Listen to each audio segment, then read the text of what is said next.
Hey, what's up, guys? Welcome to Law-Splaining the Interwebs. I'm your host, Nick Rekieta of Rekieta Law, a small law firm in central Minnesota. How are you guys? Hey, what's up? What's up? Sorry, I am a little bit behind today. Yes, I see. Very, very late. Very, very late. Oh my goodness. So, oh my goodness. What's with my hair? I did it differently. I apologize. It's not a big haircut, actually. It's just styled differently. That's all. Oh, God. I shouldn't ever do anything different. I forgot. I forgot the rule of the internet. I forgot. I guess I'm just gonna go find a bridge and jump off of it now, which is the proper response. So that's good. I'll see you guys later.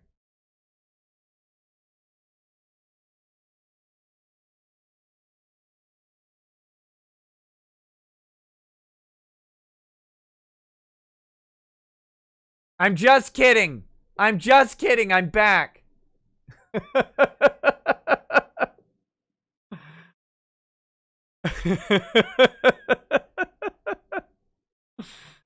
Oh, how are you guys doing tonight? Guys, it is, what, 3 days? I mean, close to 2 days now till Christmas. Oh my goodness. It is so close to Christmas. I am running on fumes, man. These kids have me exhausted. We had a get together with the grandparents today, and I have been I've been fighting fatigue all day. I woke up really early. I got some good sleep last night. As you know, I did not do a show yesterday. I mentioned I was starting to feel under the weather. I had a nasty headache form right behind my eyes, and it was just stuck there for most of the evening. And I was hoping to shake it, didn't work, so I went to sleep. But then, of course, I woke up at like 6:30 in the morning because I went to sleep before 6 in the morning. So I woke up and recorded some videos today. Which many of you have watched. I hate everything about YouTube's video distribution right now. I hate everything that they're doing in general. I hate all of it, and I could whine about it for hours, but I really, really despise what's going on with YouTube. But you know, it is what it is. Tonight, we're going to talk about a couple different things. We'll see how long the show is able to go. Like I said, I am really, really tired.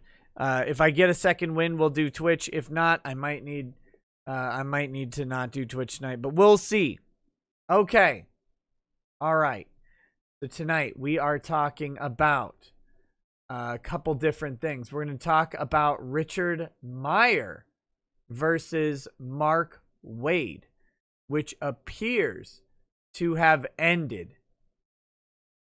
So we'll be talking about Meyer versus Waid with its apparent end. I'll give you kind of my thoughts on what is happening. I know I've seen some commentary online. Some people are not happy. Some people are happy. I'll give you my opinions on it coming up in just a minute.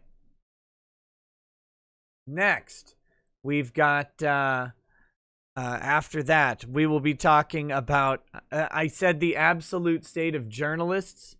There was a fun tweet about what it means to be a journalist in 2020. is very great. So we'll talk about that as well. And then the next thing we will do is talk about oh yeah, I don't know if you guys have heard about this, but there was a omnibus spending bill with a stimulus package packed into it, just crammed right in the backside of the omnibus spending bill. So we'll talk about that a little bit, I guess. I think maybe you guys have seen it by now, but that is great. It's fantastic news. It's really tremendous.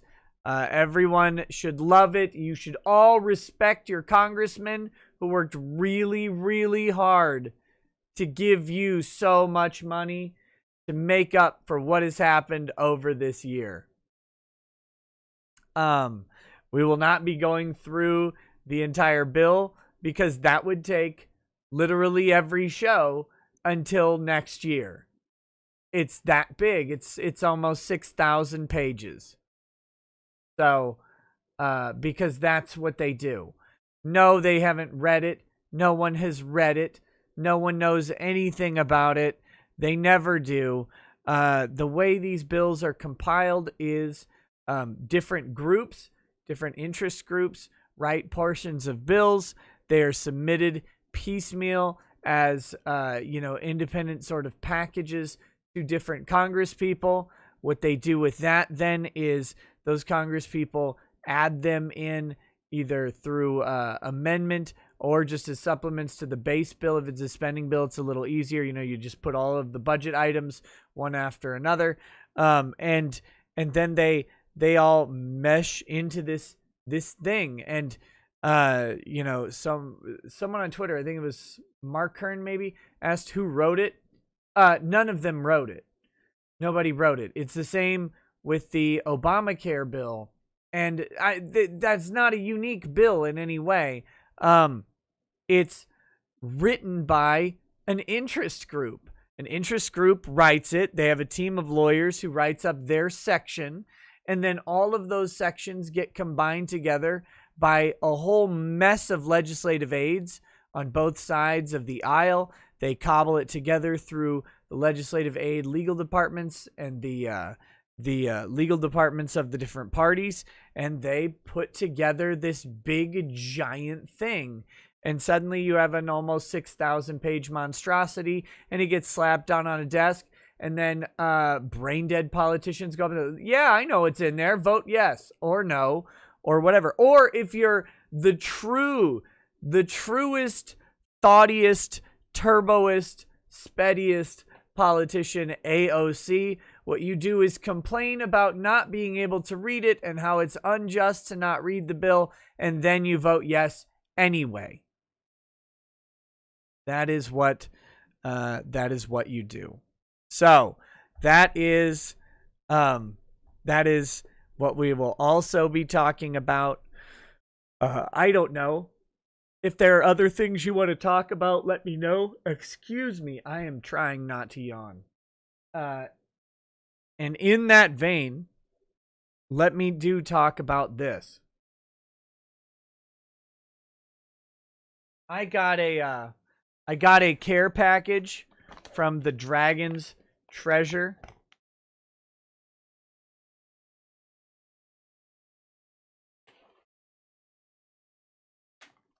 Which is a bunch of tea. I think you guys have heard of the Dragon's Treasure. Sent me much tea. All of the tea. Look at all this tea. That's a lot. It's a lot of tea. Smells lovely. I could smell it at the post office. I opened the little locker. It's when you have packages that are a little bit bigger than your P.O. box. There's a locker, and I opened the locker, and it smells delicious. So you guys can check it out if you want. Good tea, dragonstreasure.com. It's high quality stuff. Look, he's even got he even sent me where did it go? Where did it go? Skooma. from Skyrim.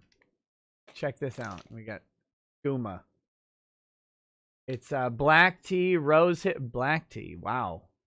In 2020, really? Rose hips, cocoa nibs, lapsang souchong tea, which is something, I probably massacred that pronunciation. Whiskey flavor, blue corn flowers, natural candy apple flavor, and natural vanilla flavor. That sounds delicious. Whiskey flavored tea. I'm going to have to try that ASAP. So that is there. And there's, of course, a ton of other things in it. You should go check it out. Buy some. Buy some tea for your friends, for your loved ones. Go ahead and do that.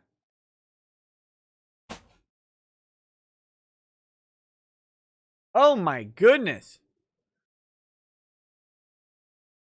We've got a big donation. I'll get to that in just a minute as well. Okay. Oh, I bought some liquor. I'll talk about that in a minute, I guess. Let's do the chats first. Bad Vibe says, all right, Boomer. If you are late, we are vetoing your next Twitch executive movie. Okay. Go ahead. Stormcrow, 900. Says, if you would, please look at ATF docket 2020R-10. It's a letter on pistol braces and what accessories could constitute an illegal SBR. Proposed wording is vague, and how Trump banned bump stocks. Commenting period ends January 5th. Well, good luck with that. Yeah, maybe we'll pull that up in a little bit. Bob Smith says, hello, Nick. Would you shout out my friends' GoFundMe, please? They're trying not to lose their house right now. Link in chat. Thank you, sir. Link in chat. You can't send links in chat. So I don't know. Or are you a mod? Are you a mod? I don't know. But yeah, go ahead and check out the link to Bob Smith's friends GoFundMe page. I mean, some people can. I have links turned off for everybody except mods, though. So I don't know how to see that. We'll see. We'll see. Okay. Stormcrow 900 says, also, ATF attempted to charge a man in Ohio with a braced pistol as an illegal SBR, but the court ruled the weapon was not an SBR. Also waiting on your wording for that bank legislation you liked. Yes, I have not done that yet. I will do it very, very soon. Natalie Brathwaite says, I tune in and see that Dracula has off Nick and taken over the stream. Did Ron Soye pay you to do it? Rude. Ron Soye should pay me for all of the notoriety he has received. Arctic Pride with a very big donation. Thank you. It says, Merry Christmas from South Central Alaska, Nick. Made it home for almost 2 weeks after having someone touch my brain to make sure I didn't have the coof. Have some of my bonus and get something nice for the kids and the wife. Thank you very much, Arctic Pride. I will do that. What do you mean had someone touch your brain? I don't know what that means. Richard G says, enjoyed your Cyberpunk video today. Any chance of getting Jim Sterling on to discuss more about the state of video games and the industry? I don't know who Jim Sterling is. Who's that? Oh, a nose swab for touching the brain. Gotcha. Yes, the Corona nose swab. That's right.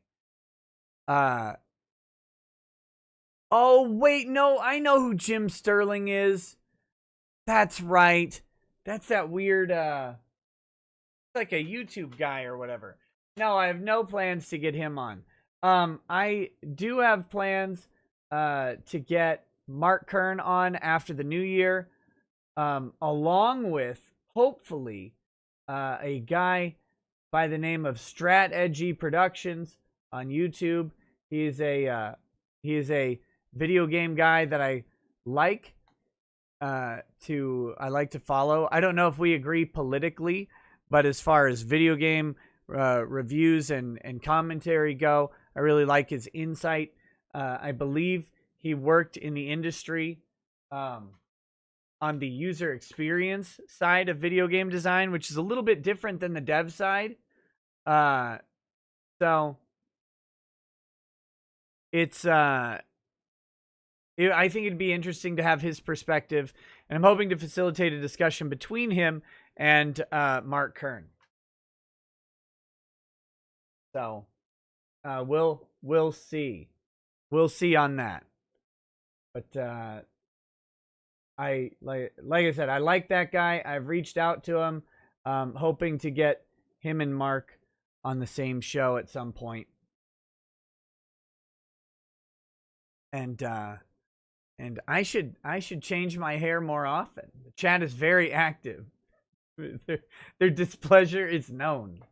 It is recognized, which is good. I'm gonna do worse next time. So, okay, so I went to the liquor store today, and I found a couple bottles of whiskey, and the reason I found them or went to go get them was because I was watching a live stream earlier, which I don't do very often, and I popped in on Heel versus Babyface and Nerdrotic, who have a big announcement today. They are doing a book together. I think a book. Not a comic book, but maybe it's a comic book. But they are doing a book together, and that was the big announcement. And in the chat, I saw a fellow moderator of the channel, and that was Couch Doodles, Fraga Boom, Dan Fraga, and reminded me that I like whiskey. And I haven't talked to him in a long time. So I'm going to hopefully have him on sometime soon as well. Oh, a 16-page book? Okay. Whatever. I'm hoping to have Dan on again soon. I like that guy. Always a good show when he's on. But we like to talk whiskey and food and stuff like that. So I found this one. This one was actually recommended by him at one point, I believe, if my brain isn't too addled. This is Jefferson's Ocean Aged at Sea Cask Strength whiskey. They get this bourbon and they put it in the barrel for aging, and they put the barrel on a boat, and then they just drive it around the ocean for a couple years or whatever. So this is the cask strength. So this is 112 proof. Should be pretty good. But yeah, they age it on a boat, which I think just means it costs more, if I had to guess. But I don't know if they say like the sloshing in the barrel makes it age better or something. But we'll see. We'll see. I'll probably have some of that tonight. The other thing I got was this 1792 bourbon. The last one I had was the small batch. I've been looking for the full proof. I cannot find it. Full proof was the winner of like the best whiskey of competition this year. This one is bottled in bond. So this is the 100 proof.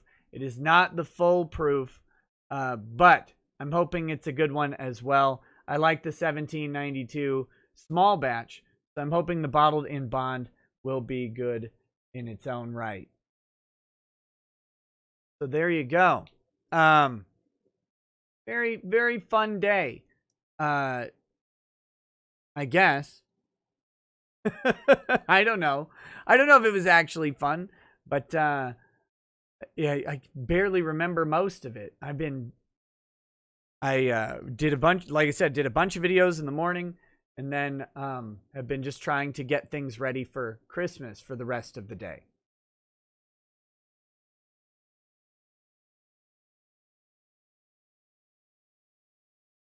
Oh my gosh. You guys are mean. You guys are so mean. Goodness gracious. Zachariel, no. Now I will take longer. I'm not going to do it. Let's do a different topic first. I like the Spike Man says, Nux mentioned you in a Twitch live stream. I hope you hang out again. That guy's great. I would love to do something. Would love to hang out with him. Bad Vibe says, Nick, you need Drex on for that boat aged and have a boats and a boats and hose stream. Oh my goodness. I mean, I guess.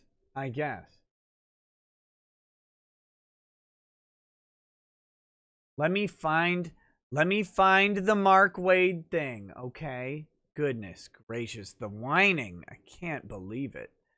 I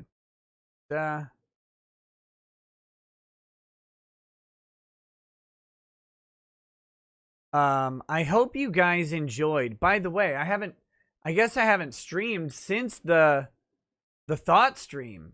I mean, I did a little bit of Skyrim later that night, but I haven't done this stream since the Thot stream. I hope you guys did enjoy that. It was a very fun show to do. Oh, I am going to talk about that in a little bit, though. I think I am going to talk about that in a little bit. Let's see. Just trying to figure out where I had this, where the announcement was. But yeah, I have some thoughts on the Thot stream, and the response to it was largely very positive. But there was a lot of negative. There's a lot of negative. Where the fuck is it? Okay, here we go. Wait, what?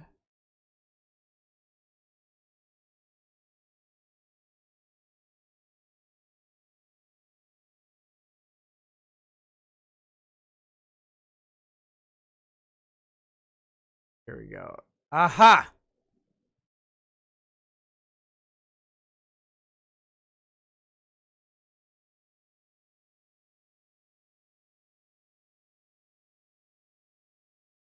Let's do this.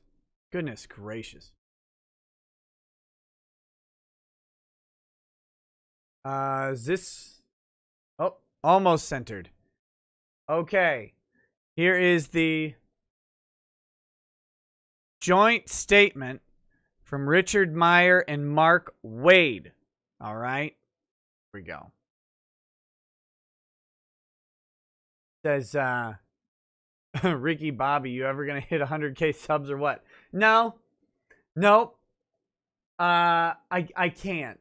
YouTube will not let me. They're not going to. I'm pretty sure I will forever be just below it. And it has a lot to do with the fact that I can't just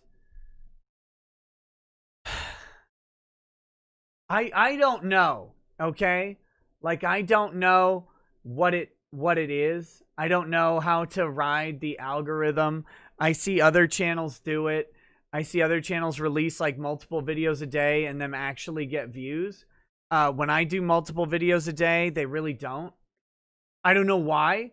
I don't know if it's if it has to do with YouTube doing notifications weird.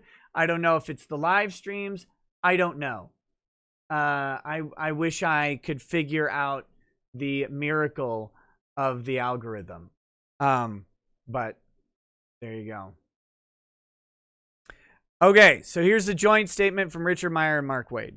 On September 19th, 2018, plaintiff Richard Meyer filed a lawsuit in the U.S. District Court for the Western District of Texas against defendant Mark Waid that asserted claims of tortious interference with contract and defamation arising out of the intended publication of a comic book by Anarctic Press entitled Jawbreakers. Following jurisdictional discovery and motion practice, a first amended complaint was filed on July 24th, 2019. So that's the procedural background, and I guess it's helpful to remember that this goes all the way back to September 19th of 2018. They have been in court on this for over 2 years, and really barely anything has occurred. So there is that. Since the filing of the lawsuit, Jawbreakers has been successfully published, and COVID-19 has significantly impacted the world around us. Upon consideration of all the circumstances, the parties have jointly decided that it is in the best interests of all concerned and the comic book community at large for this litigation to end, and Mr. Meyer has decided to voluntarily dismiss the lawsuit. Neither party has admitted any liability or responsibility, can claim to have achieved any victory, and both have agreed to assume their own fees and costs. With the dismissal of the lawsuit, the parties have executed a confidential agreement and have no interest in continuing this dispute in the public arena or anywhere else. So, that is it. It's over.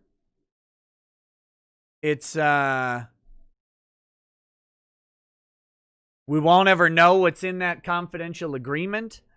They say that neither party won. Neither party can claim to have achieved victory. They say that they're assuming their own fees and costs. There's no other statements that are being made that I am aware of at this time. So, it's a tough one. It's a tough one. It's tough news. On one hand, it really would be nice to see, one of these motherfuckers get what is coming to them. It would really be fucking nice to see it just one time, to see someone get what they deserve, which is a legal fist right in their anus and right out their mouth, to then turn around and poke them in the eyes or something. That would be nice. On the other hand,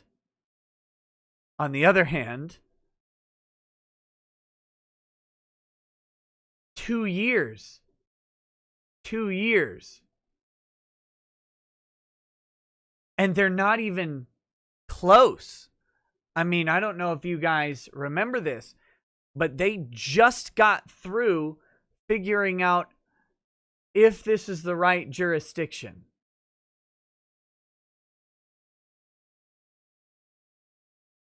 It's a lot of money in 2 years to spend on attorneys. I mean, I don't know. I haven't seen any bills or anything, but 2 years of attorney's fees, you're at least $100,000 deep.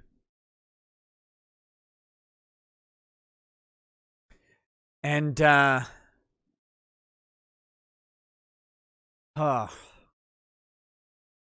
the prospect is another year to 2 years to go.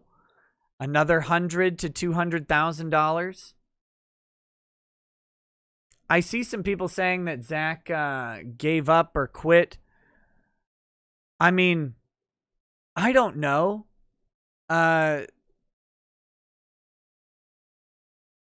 Zach got good results. He really did. I mean, I know he didn't get good legal results, right? Like, because he got no legal result at all. But Jawbreakers was published. Jawbreakers was a success. Zach continues to have successful publications. That's the opposite of what Mark Waid wanted.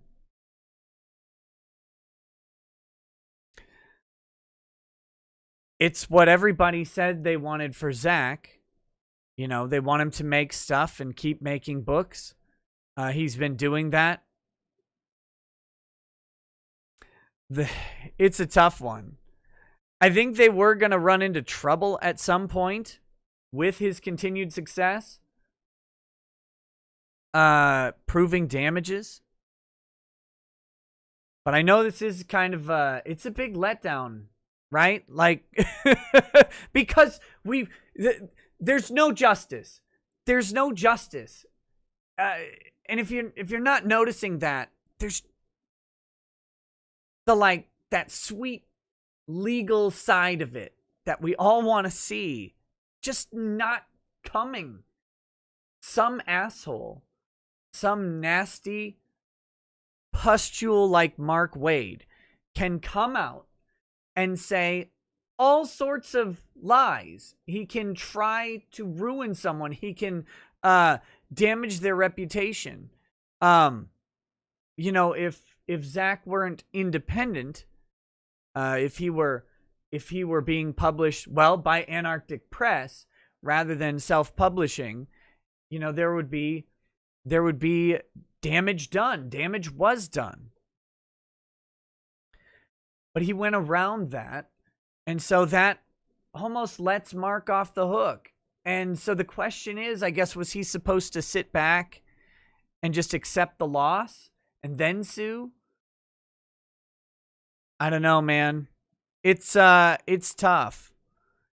Because it would be great to see one of these things go through and to see a court and a jury to finally say, hey, stop doing this shit. Stop messing with people's business and their lives.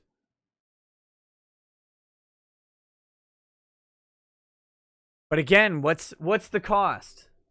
What's the cost? How much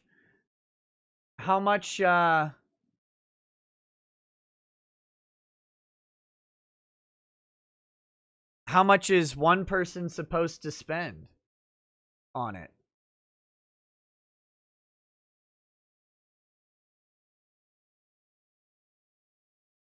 That's the tough part. It's easy for us to say, right? It's easy to sit back and say he should keep going. But I mean, are you paying another $200,000? I'm not.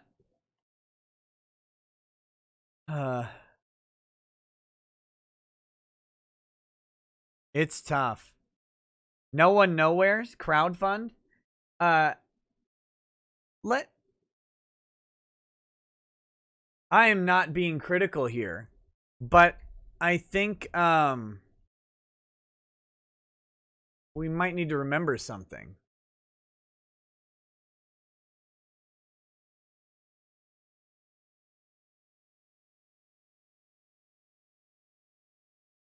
Here's the current total on Richard Meyer's GoFundMe.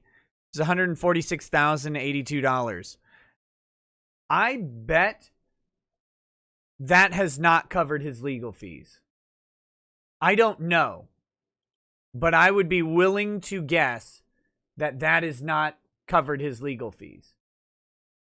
And so, the question on crowdfunding is, do you want to pay at least that much more to keep going?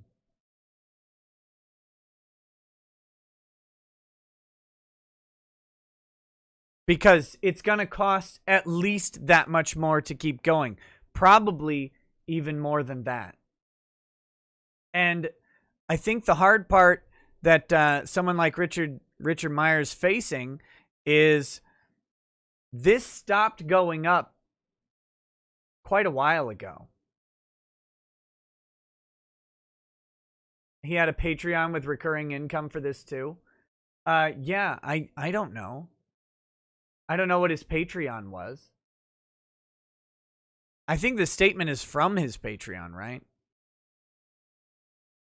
But I don't know. I don't know what the Patreon was up to.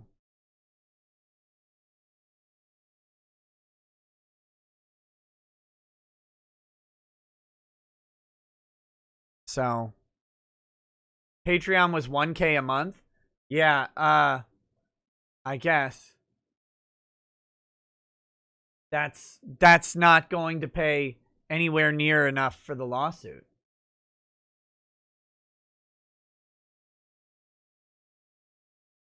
But so that's the challenge, right? Like, and I don't know the answer. I guess a guy could sit and focus on the lawsuit entirely and constantly trying to raise money for it, and to throw in for it. Or at some point they can say, well, I'm doing pretty well. I'm putting out books. People like the books, and I can just keep doing that rather than spend all my time and money on a lawsuit. I can spend time and money making books, and rather than having people donate, I can have people buy something and have something in return. That's one way to maybe look at it. I don't know. I know people are mad, right? Like, and I get it. I fully get it. It's hard to believe it's been over 2 years. Holy cow. But yeah. So that's that. That's that. I would love to see Mark Waid eat shit in court. I would love to see it. But at the same time, I'm not the guy paying the bill.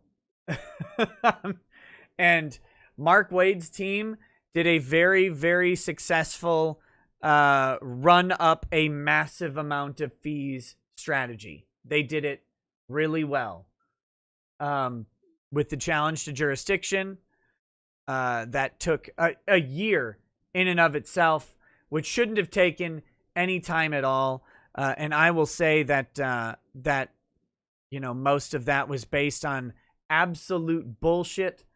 It was flat out lies from Mark Waid that drove that jurisdictional argument. Oh, I didn't know anything was going on in Texas. I mean, how could I know? Like, how could I know what company I'm even calling, or anything like that? So that was a lovely sort of strategy, but yeah, it's the one that they chose. It racked up the money. But again, your boy Zach has since this, and it's hard to remember, that was like his first crowdfunded book. So he did not have the success that he's had today when he was pursuing this. But yeah, now he's published several books, looks to keep publishing more and more, and so I guess he ends up kind of coming out ahead on the issue. It just doesn't involve the punishment for Mark Waid. So there you go. There you go. But that's the end of it. So you guys will have to figure out how you feel about it. I know people are pissed, but I encourage you to kind of look beyond being pissed about it, and maybe I don't know, maybe try and figure out what the remedy is, because again, this is going to become a monster apparently as it went on. Here's what I will do. I'm going to have a little whiskey. We'll call it pouring one out. Pouring one out. Or the Comicsgate lawsuit. One of the early things I talked about on my channel.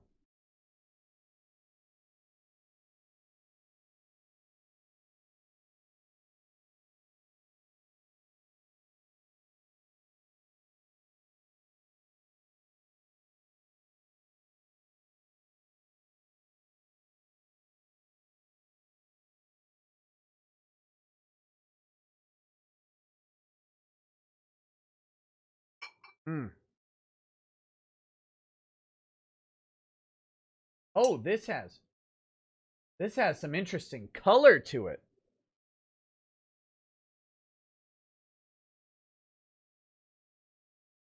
It's hard to see from here, but this has like a reddish sort of auburn color to it.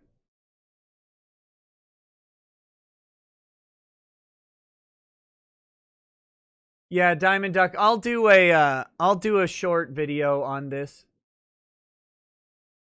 sometime this week, probably.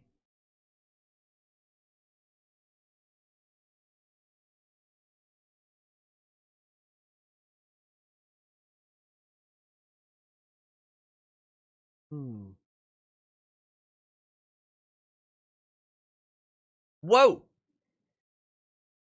All right, that's really good. It's not super oppressive when it's in your mouth, but the swallow is really jarring. It hits the back of the throat hard. Try not to gag. Okay. Can you get Zach on to do a stream with him? Maybe. Maybe. I don't know. It'd be up to him. But I like Zach. I like having him on the show. It's been a long time since I've had him on the show. I think a year. I actually think the last time your boy Zach was on a show was about a year ago. It was around Christmas time of 2019. And it was, I think it was right after Mark Waid had hired Kwanzaa or whatever. And if I remember right. And someone had, he was on, yes, Stephen Birch was on, and he had received a DMCA or something like that, some copyright issue going on, and it looked like it was kind of orchestrated by Waid to go after Zach. I think that's what my memory says.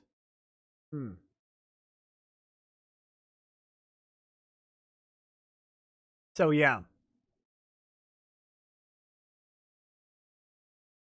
Rhino says whiners say he should keep going, but his GoFundMe didn't reach its goal after 2 years.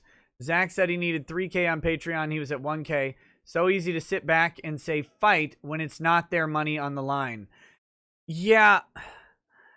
I mean, it's tough, man. Rhino, I agree.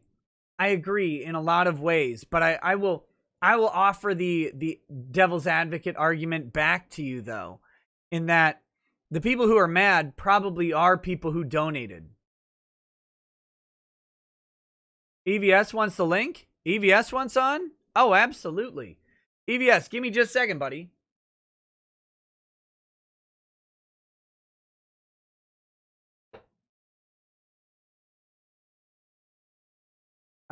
Here we go. Let me get a window up. Oh my god, I don't have a. All right, I have to do this. I have to do this the dirty way. Give me a second. EVS can only come on if he doesn't make fun of my hair. All right, this is going to be weird, guys. Give me just a minute to I have to do some stuff with the cameras. So, I'm here. But I need to change some cameras real quick.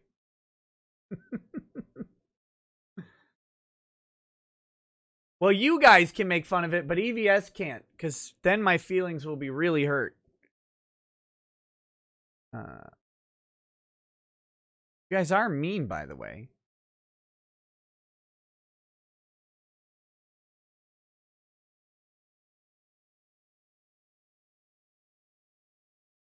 Can we? It does look like I'm balding quite a bit.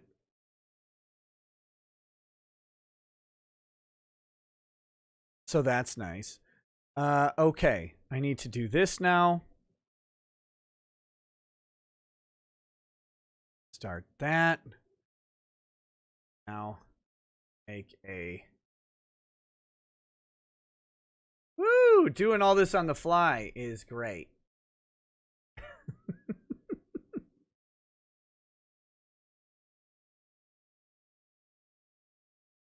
Let's go with this camera.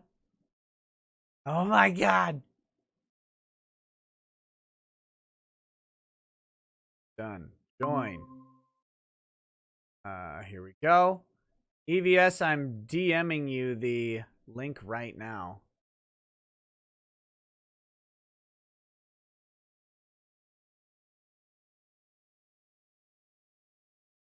Seriously, Twitter?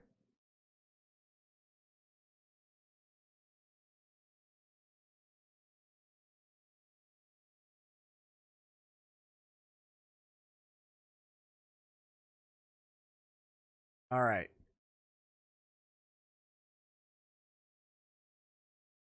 Okay, let's then let's do this part.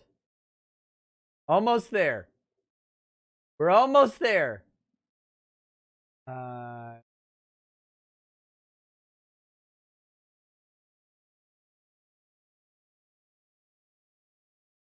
make it so there's two of me. There's two of me.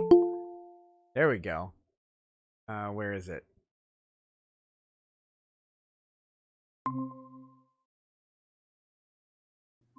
Hey, what's up, man? Hey, how are you?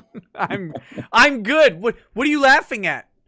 Oh, it's just I just woke up and it's oh boy, I thought you were laughing at my hair. No, your hair looks good. I don't know what people are complaining about. I'm actually a little bit envious. Thank you. At this point. It's about time. Somebody see. This is how you do it, ladies and gentlemen. Ethan comes on here with some respect and courtesy and dignity. I lost my dignity with my hair, Nick. It's gone. To me, I'm like, wow, what a head of hair. Really amazing. Amazing. Oh my gosh. So what's going on, man? Well, I woke up to this news, and this was something that Zach kind of floated by me a long time ago, and I'm unhappy about it, like everybody is, and I don't really know I don't know how to kind of cope with it the way I really don't know, Nick. I don't know. I know my friend Zach. I know what he's like. I know where he is in his life, and I know that we're two very, very different people, and I'm disappointed. I'm disappointed. I'm no different than anyone else in this. I donated to the GoFundMe. Everybody donated to the GoFundMe. I would have liked to have seen a different outcome, but things just were kind of heading in a direction where no outcome would have been worth what he had gone through, at least to him. He just kind of I don't know, Nick. What do you think? Yeah, I mean, it's hard to disagree with you, man. Like, that's the thing. We all want, I was saying before, we all want that justice, right? We want some old asshole with some authority to come in and be dad, right? And say, no, this is stupid. You can't do this to people.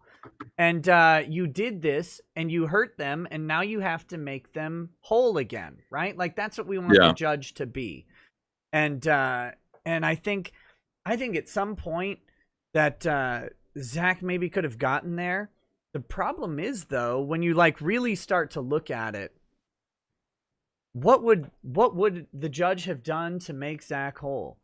How much damage did he suffer from what Waid did? I mean, I think it was a lot relative to zero, but I don't think it's a lot relative to the success he's had afterwards. Well, that's the kind of problem. I mean, you look at it and you go, what exactly did Zach suffer for this, other than misery at the hands of SJWs? Right.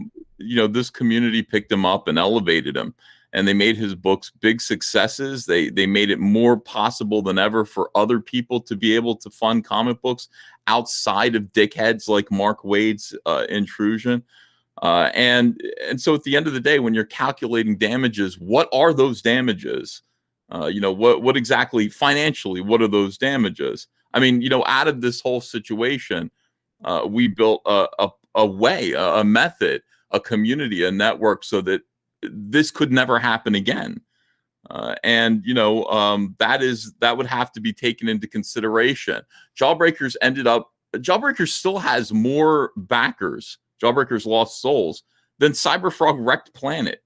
Wow. Everybody came together. I'm still chasing that number. I would love to catch up to that number. But Zach won so profoundly. And I think, my feeling about him as a friend is that he's kind of in a place right now where he's at peace.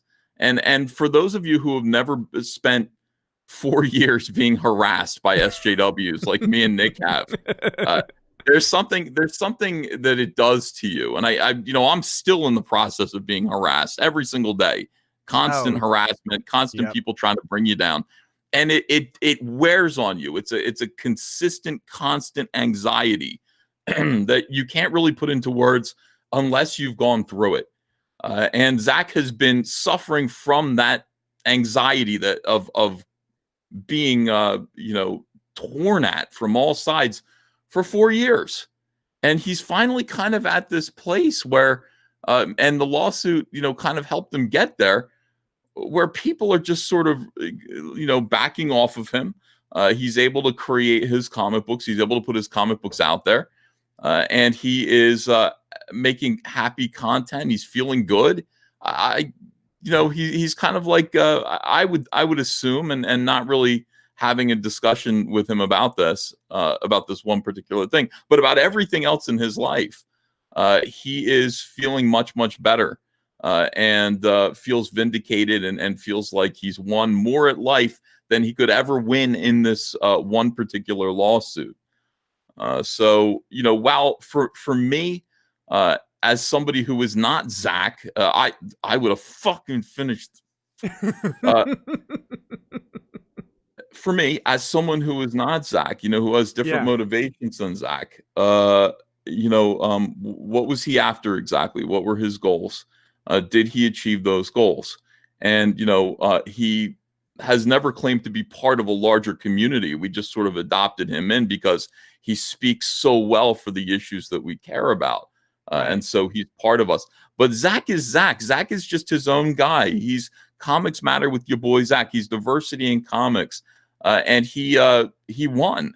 He won. His life is exactly where he wants it to be.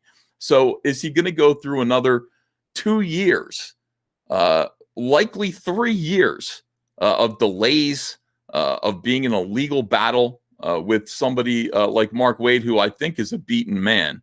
Well, let's not be too hasty and call Mark Waid a man. Come on. Fair enough. He's a beaten fawn or whatever. Yeah. So kind of a strange little turtle of a man, but so that's of a fellow. But that's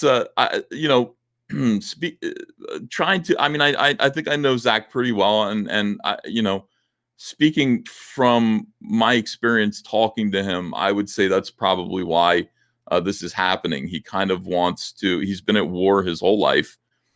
Things are going his way. He's able to make his comic books. He's got his YouTube channel where he still has a big subscriber base and people listen to his videos. And he wants to just sort of be happy. I was talking about this the other day. No, I was talking. Yeah, it was the other day. It was yesterday, I guess. I was on another guy's show, Eric Henley. What's his name? Oh my God, how embarrassing. Anyway, it was a great show. He's a very interesting guy, and I was talking about, as a lawyer, when you're encountering a client, you're in a case with them. It's no matter who it is or how little or big the case is, it becomes this very consuming thing. Yeah. It takes your time, your energy, your money. It adds a ton of stress to your life. It adds a bunch of frustration. One, you have to talk. You have to talk to an attorney, which that's a nightmare in general. And you have to talk to them pretty often.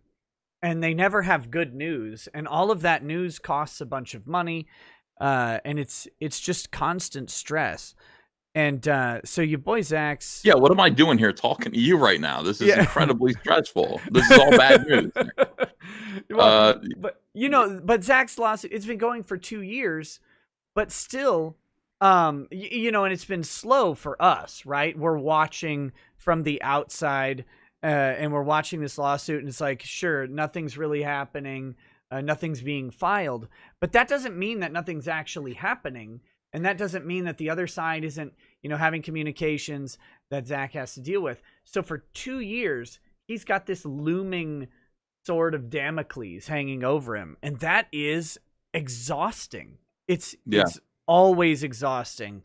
And that's what I was talking about on the show, is that, if it's with my clients, it's not something like this. It's something like a drug charge or something like that. But even so, even a minor drug charge will consume your entire life, because you're having to report into a probation officer, or you're under this accusation. Whether or not you did the thing, it just sits there, and it's always in the back of everything you do. Oh, do I have to have permission to leave the court?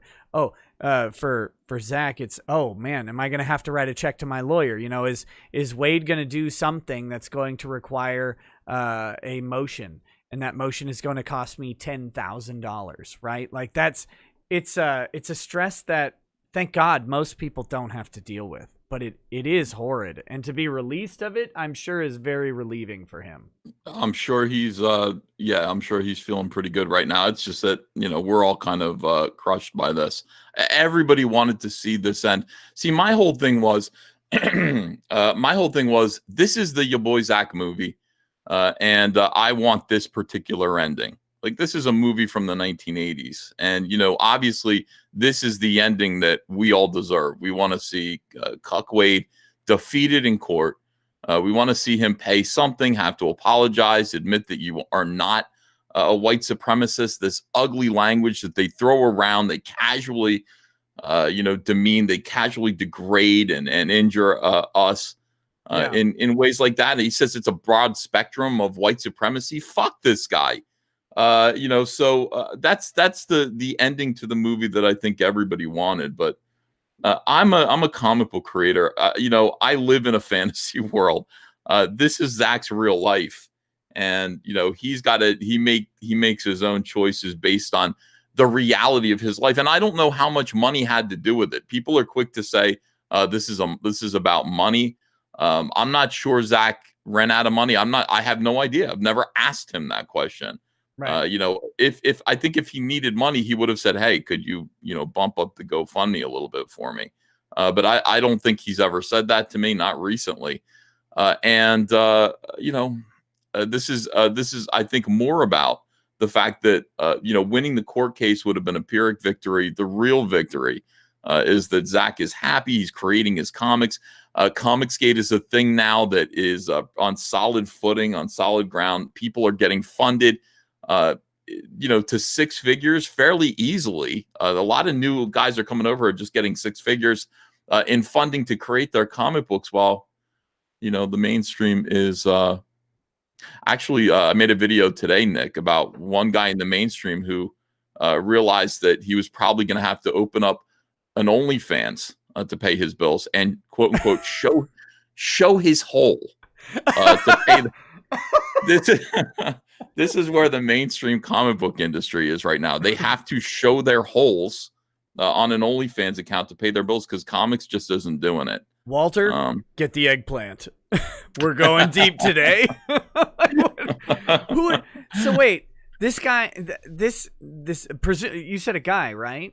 Yeah, it was a guy, a gay guy. Yeah. Okay, so somebody who's been harassing us since the very beginning. I mean, the part of the joy of this, it's not the guy who sent you his anus for free, is it? No, he would have. No, he crossed that Rubicon a long time ago. We're talking about. It's my newest video. It's only 1 minute long. You know, everybody can go watch it if they want Yes, to. go But check it out. this guy, this is one of the guys who spent, you know, the last 2 or 3 years calling us out, harassing us, calling us white supremacists. I mean, the real victory of Comicsgate is that we are producing our comics. Our comics are great. They're getting funded. We're, you know, comic skaters are making money. And these guys, again, are having to resort to gay pornography to pay their bills. And that's, I think that's going to continue into 2021. So cheer up. I'm trying to cheer myself up too. I'm so bummed out. You know, you have a duty and an obligation. You understand this, right? Like I'm going to get you to commit to this before I tell you what it is. You understand that you have a duty and an obligation to your audience. You know what it is, right? I think so. Yeah. Yeah. You have to subscribe to his OnlyFans. Okay. and review it. You have to do it. Wait a second. Yeah. I didn't sign up for this. You have to connect to his WeVibe anal vibrator on a live stream, and you have to hit those donations hard so he can. Hell no. Hell no. So I mean, that would be the worst. That's the worst possible outcome, I think, you know. But look, we'll see where this goes in 2021. I still feel like we've got, even though this is going to be a tough one to, you know, a tough one to cope with. We are going to cope. Let's use that internet word. We're going to cope with this. Yes, as best as we can. We'll strap on the copium mask and just deeply inhale. What is the upside of this? I don't know. You know, I don't know. Is there one? I'm not sure that there is. This is an unpleasant reality of the legal world, right? Outside of achieving total victory in court, which is really, it's always a long shot, no matter what side you're on. You know, there's a lot of risk involved in a lawsuit. And the uncomfortable reality is something like 99% of cases actually settle. Something similar to this. And the sign of sometimes some people say it's a sign of a good settlement. I'll just say it's the sign of a settlement is everyone going, thanks, I hate it. Like that's just how they often end. It's usually a fizzle. You always hope for the bang. You take it in, you take it all the way through, and you get a victory, and someone owes a shitload of money, and they're publicly called out for what they did. That's great. But most of them end with a fizzle. You know, it's like that. You bought the Chinese pack of bottle rockets, and the one just goes and doesn't even pop. That's most of the lawsuits that happen, and it sucks when you have yours that you want to have a big ending, but it's just not to be most of the time. I guess. I guess. I wish I could pick up the ball and run with it. Yeah. Call me a white supremacist. Yeah. File to be an intervener. Yes. Mark Waid hurt me too. No. I'd love to. I don't want to, you know, this is my thing. I just told my wife, I said, this is our life now. It's going to be one continuous fight against these people until this culture, this weird social problem doesn't exist anymore. You know, I'm ready to commit the rest of my life to it. And, you know, but I'm like that. I'm a dummy. So, you know, Zach's smarter than me, I guess. Well, I mean, some of us are assholes. I think that's kind of it takes a lot of that, right? Like that's the thing. I think guys like you, me, we have a little bit of fun being controversial with it. I don't know that Zach did so much. No, I remember him being terrified. I remember when Comicsgate was new and I wasn't really a part of it yet. I was just watching it and kind of agreeing with it from the sidelines. I remember Zach being tortured all the time. My favorite video, which I don't think exists anymore, I think he took it down, but damn, I wish people had made copies of all of his videos before he did this, was I remember him with his iPhone on running through the street of New York City. and he was saying, listen, this is serious. If any of you are following me on Twitter, any of you comic pros, any of you with a career, if you are following me, you unfollow me now. Unfollow me now. They're coming for you. They're looking at my following. And if they find out that you are a comic pro who is following me, they're canceling you. And no harm, no. And the camera is just between cars and cabs and everything. Zach is running. Yeah. And it was incredibly tense. And it was, by the way, it was kind of fun. It was like, oh shit, like, you know, this is an actual war. It's like he was Gene Hackman in Enemy of the State. Yes. It's like, I won't look up or the satellites will see me and then they'll link to your followers. They had mobilized to take us all. Well, I mean, you know, and 2 years ago, it seemed like the mainstream comic book industry still had some energy to do that. I mean, DC Comics now down to 34 books, and like 16 of them are Batman titles. Just trying so hard, struggling. I got somebody sent me an essay from a comic book store that just basically announced that they're not going to be publishing DC or buying and selling DC Comics anymore. And others are following. You know, it's like just because of this sense that DC Comics abandoned the direct market, so you know, so on and so forth. They're not going to be back. So the comic book industry is losing its power. These people, again, you know, don't have the ability to cause Zach to run around in the streets anymore. And things are different. Things are just different now. Yeah, it's been a weird combination of their own downward spiral into irrelevancy. Their failure to recognize what was happening with the movie industry. I think that's funny. I don't know. I'm sure you've talked about this at some point, maybe not, but the idea that all of these comic artists and comic pros basically sold themselves upriver by rah-rahing the movies that were featuring the comics that they were writing. You know, outside of the few people who created some of these characters and have some sort of, you know, royalty interest in it, you know, most of these people aren't getting anything because they're coming in and being asked to write in a storyline that's never going to be made into a movie. So they're not going to be creating a character or a location or anything like that. And they're not even trying, though. I mean, that's a great point that we've never even really gotten into. You know, DC Comics says, AT&T, you need to let us publish comics because we're coming up. We're the cheapest, you know, research and development arm that you could possibly ask for. We pay these people nothing. They show their holes on OnlyFans at this point. That's how cheap we are.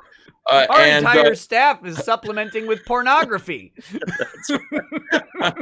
So, I mean, basically, you know, it's like you got to keep us publishing, got to keep comics out there. And it's like, they're not even trying. Like, really think about this. Your entire point for existing is possibly creating the comic book that's going to be turned into the Wonder Woman movie or the Aquaman movie or something like that. They're not even trying to do that. They're doing I'm Not Starfire.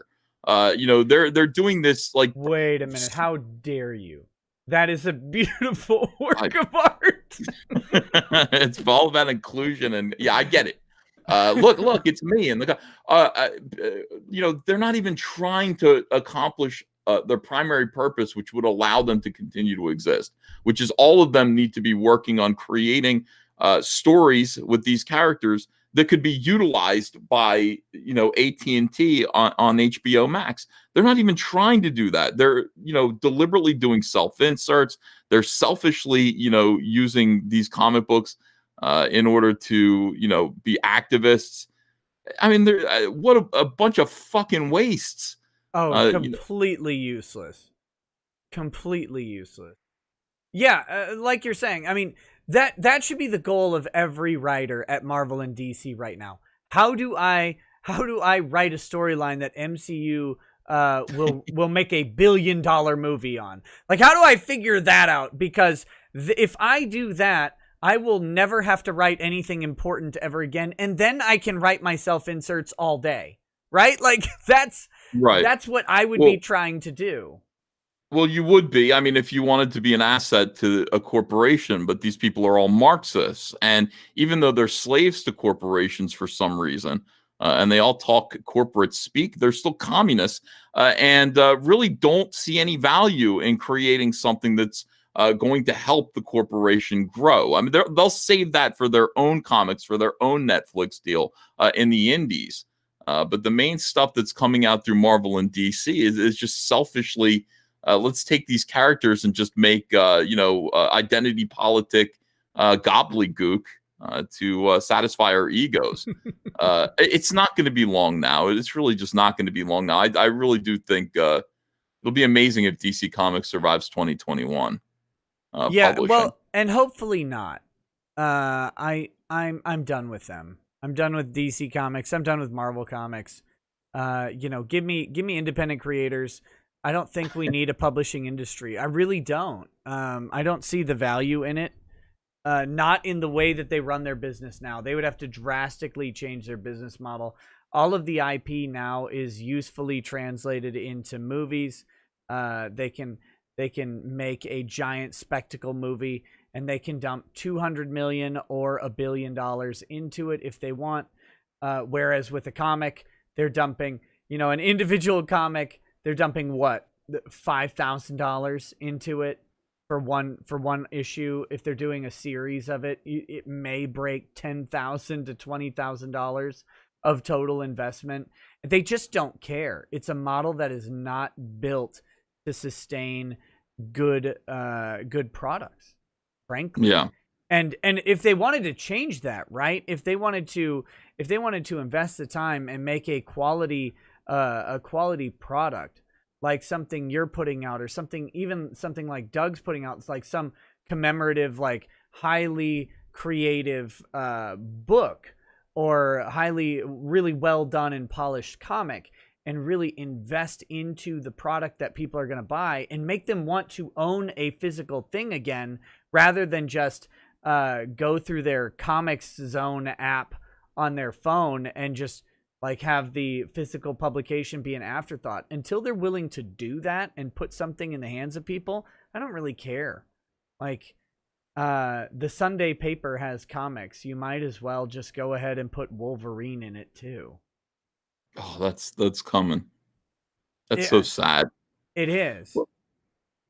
Well, I'm gonna keep doing what I'm doing, and that is Cyberfrog, and that is Rainbow the Brute, and that is Snowman. We're publishing other people at all caps now. Publishing my friend Matt Martin with Snowman: A Cold Day in Hell. We're going to be publishing Creed by Trent Kanuga in 2021, and continue pushing back. Do you publish stick figure comics? Because I think that's about all I can draw.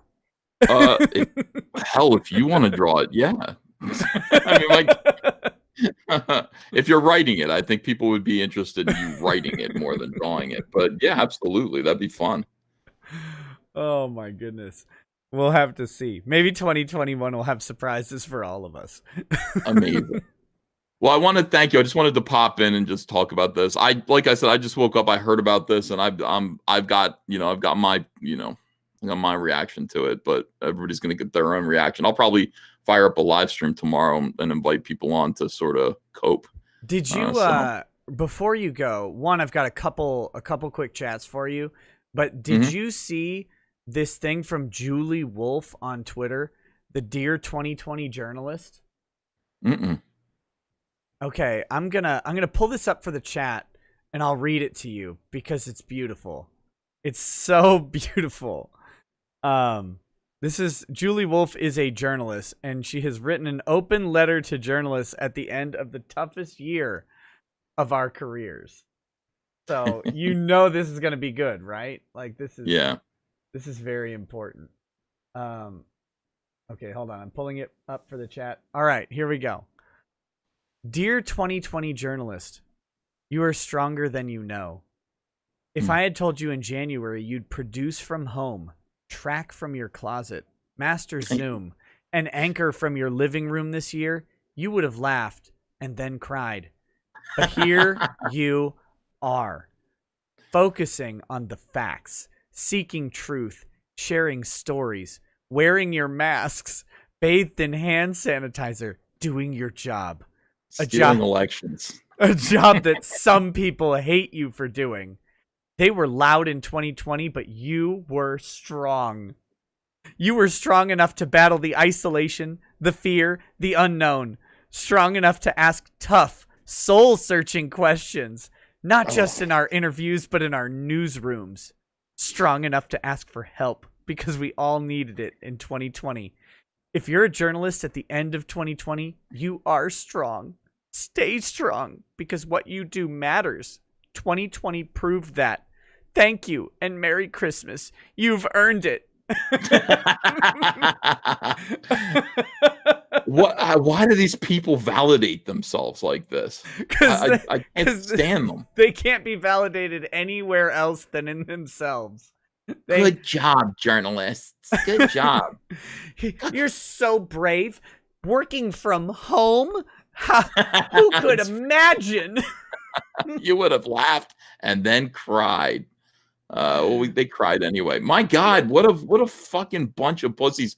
Can you imagine this being like anybody saying this back in the day to like what's that guy's name? Some of these old newscasters. The guy who like exposed Woodward, Bob Woodward or whatever. No, even before that, Edward R. Murrow. Can you imagine? Good job, Edward R. Murrow. Good job. You survived covering the news from home, and you recorded audio from your closet so your suit coats would absorb the echoes.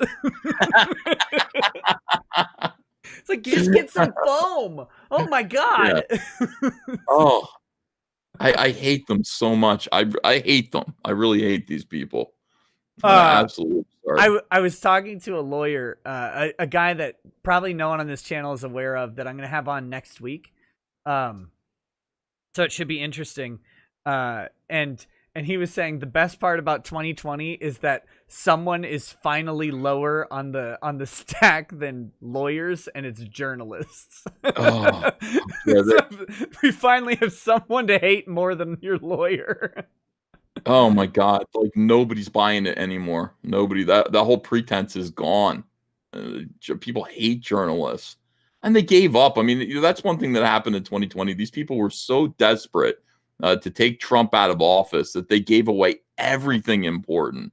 Yeah, I mean, they gave away everything that was important, and it's sad, man. And to read that. Did a woman write that? That's the other thing. I know I'm well, I mean, sort of. I'm gonna pull up her picture here. All right, let me see. I guess that's a woman. It'll be. Oh wait, here. Let me pull it up on the stream. So you're gonna have a 20-second delay. I think. Sorry, I apologize. Oh. I mean, she looks like she's gonna be your babysitter. And this person is sitting there writing like that. I mean, oh God, it's yeah. Oh, I mean, that's the there you go. That's the news director at WHAS, which news, I don't know. Information that resonates with Kentuckians and Hoosiers on multiple platforms. So it's a Kentucky local affiliate, I'm guessing. Do men need to work for their mommies now? I mean, is that what's going on? There's this weird thing where I'm sure guys would share that. Like today, this generation of soy boys, of Ritz crackers munchers, would share that around and be so happy and be so inspired and be given the, warm fuzzies by that. They're just, I mean, these people need their mommies to like tell them everything's okay. It's we do need a war. One thing Zach was right about is we do need another war, a big one. A big one. We need we need a World War II to happen again, where everybody has to toughen up instantly. Yeah, that's an interesting, just generally an interesting theory. We haven't had a major global conflict since really World War II. I guess maybe you could say Vietnam or Korea, but really it's been since World War II where superpowers collided. And prior to that, we had a superpower colliding almost every generation going back through history. But it's been a very long time. We skipped at least one, if not two generations now without a super conflict and that's something that that I think has really influences. I mean, I'm not one who thinks I don't want war. Like I'm like, no, I kind of like having my house and my stuff, and I like going to the grocery store and buying whatever food I want. I really don't want all of the resources to be going to tanks and sending men to die. And my kids are gonna be getting to that age. So like, if we're gonna have a war, we need to do it literally now and get it done in the next couple years, or we need to never have one again. That's what that's where I am. But no, I get the idea though, because we're like, so like, our big issue this year is a virus that barely kills anybody. Like that is honestly, we didn't shut the country down for World War II. There were some major changes and stuff like that. We didn't shut the country down after 9/11 for more than, about 24 to 48 hours. Things were a little bit weird. They grounded all flights just to make sure nothing else is going to happen. And then we went back to it. COVID is something so far outside the scope of anything we've ever done. And like, I hate to say it's not that bad, but it's not really that bad. I know a lot of people have died, but shit. Yeah, well, yeah, I mean, it's easy to, the problem with it is I think it is kind of bad. I think it does permanent damage to people's lungs. John Malin just had it, and he's still fucked up over it, even though it's gone. Yeah, he's like a different person now. But I mean, look, yeah, go ahead. Sorry. It isn't. I mean, is it that bad? Is it the worst thing on the face of the earth? Most people survive it. But I mean, you're able to propaganda. You're able to use it as a tool. You're able to use it as a weapon pretty effectively. When you say 250,000 people or whatever it's been have died from it, how many people have died from the flu or the common cold or any other ailment? I mean, those numbers look like almost like a Holocaust themselves. That if you just look at those scary numbers. But they were able to weaponize and use this illness to really change world events. And control people for something called the Great Reset. What the fuck is going on? Everything seems nuts. Yeah, and by the way, I blame this is all Trump. Trump got in there. Trump changed things. Best president of my lifetime. Got in there and changed things and scared these people so bad, Nick. Oh yeah, that's undoubtable. They were so scared of him. Like, you saw hints of this going into 2016, but in 2020 it was in full swing. Every major corporation that had even a shred of credibility was, if they didn't sell it, which I would argue they did, if they didn't sell it, they were all demonstrated that they were willing to sell every drop of credibility that they had for nothing, just to get him out of office. Google and Facebook actively censoring him, suppressing the Hunter Biden story, which that alone, according to, I'm sure you saw this, but according to that one guy who did some surveys across the U.S., the Hunter Biden story alone would have changed the election if more people heard about it. Yep. But so with that, with everything, just actively gunning for Trump to lose, not for Joe Biden to win, but for Trump to lose, and willing to compromise integrity, willing to compromise everything and every shred of credibility in the hopes that they would get someone else in office, and then the idea is that they'll start to do damage control over the next 4 years. I mean, that's the thing. Oh, we're gonna earn your trust back.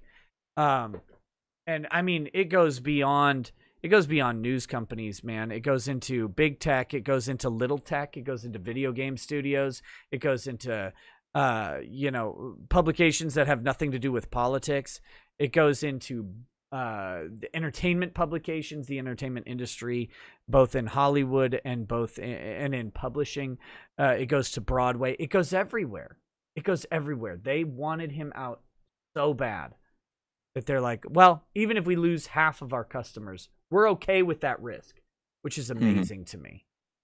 What does Uh, that say about Trump? What does that say about this president? What does that say about how important he was? that's the thing. Like I'm not a guy who hyperbolizes the importance of presidents. I largely think in the grand scheme of things, most of them don't matter. Um, I'm kind of fatalistic that way. But with Trump, in 4 years, we had um real reform. We had in several places, we had things going in a positive way in the economy up until COVID. I know there's some guy in the chat who's going to like send me a bunch of studies about how the economy was actually bad, even though things were going pretty well. But that's okay. We had the main thing. We had no foreign wars. No new wars in 4 years. No new conflicts or anything like that. And we saw massive milestones in the Middle East and in the Korean Peninsula, stuff that we've been waiting for 50 to 60 years to see happen, started to happen. And I was reading someone's analysis the other day, and they're like, these things were not unattainable. Like Trump didn't do anything magical to make this happen. They were things that just waiting for someone to take the right opportunity.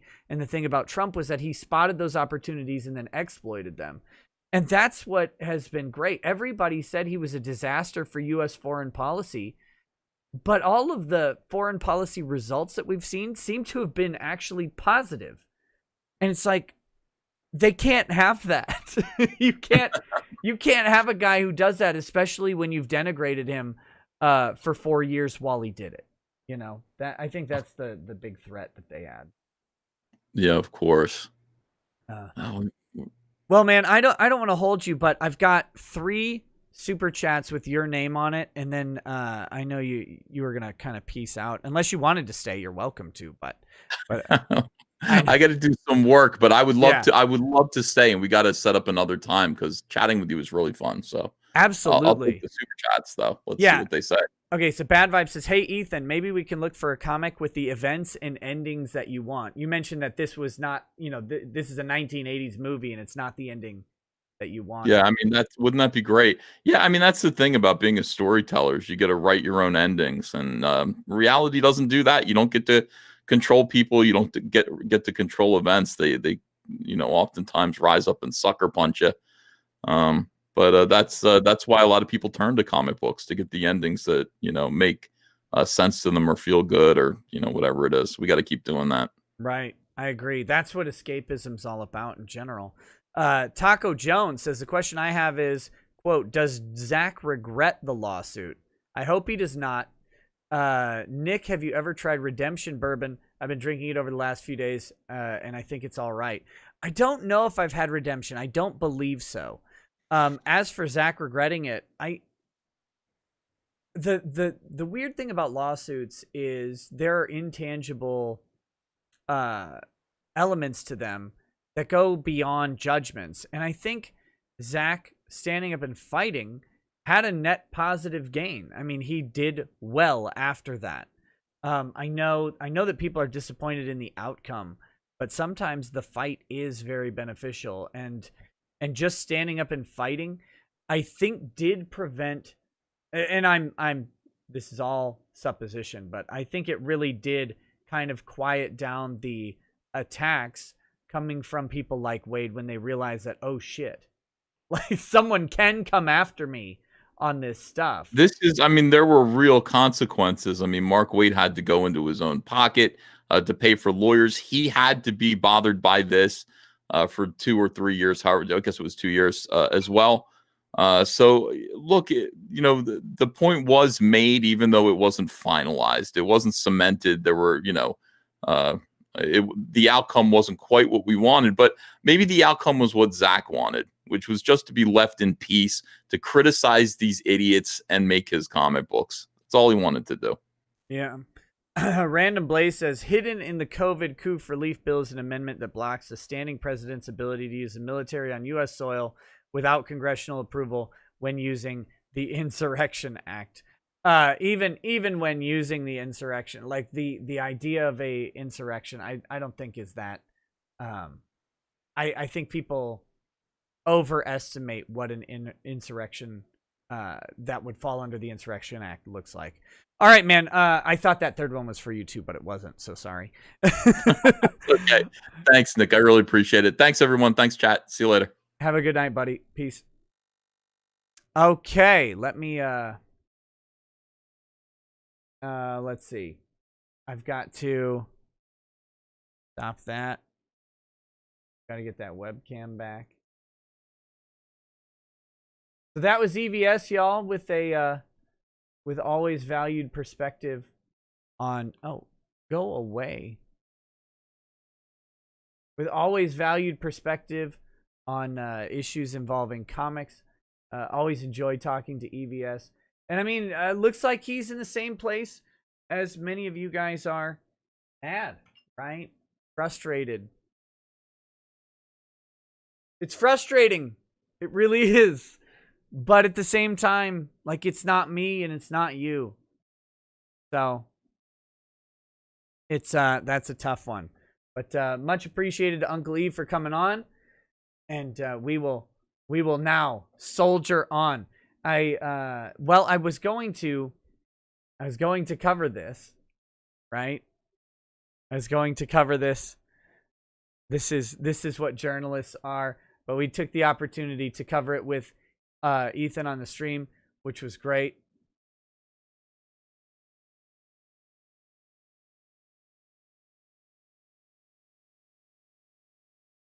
But yeah. I don't know, man. 2020 feels like a lot of L's. A lot of L's in a row. A lot of L's in a row. We've got COVID was just a long-standing L over and over and over, bludgeoned into us. So that's been fun. We've got, your boy Zach now having to, it's not an L. It really isn't. I want to stray away from saying that because, one, I like Zach. Two, I think I get his decision. It is disappointing, but on balance, Zach is winning against where Zach was when he filed the lawsuit. And that's something to remember. That's something to remember. But the 2020 election is a huge L for America. And I do not mean because Trump lost. I really don't.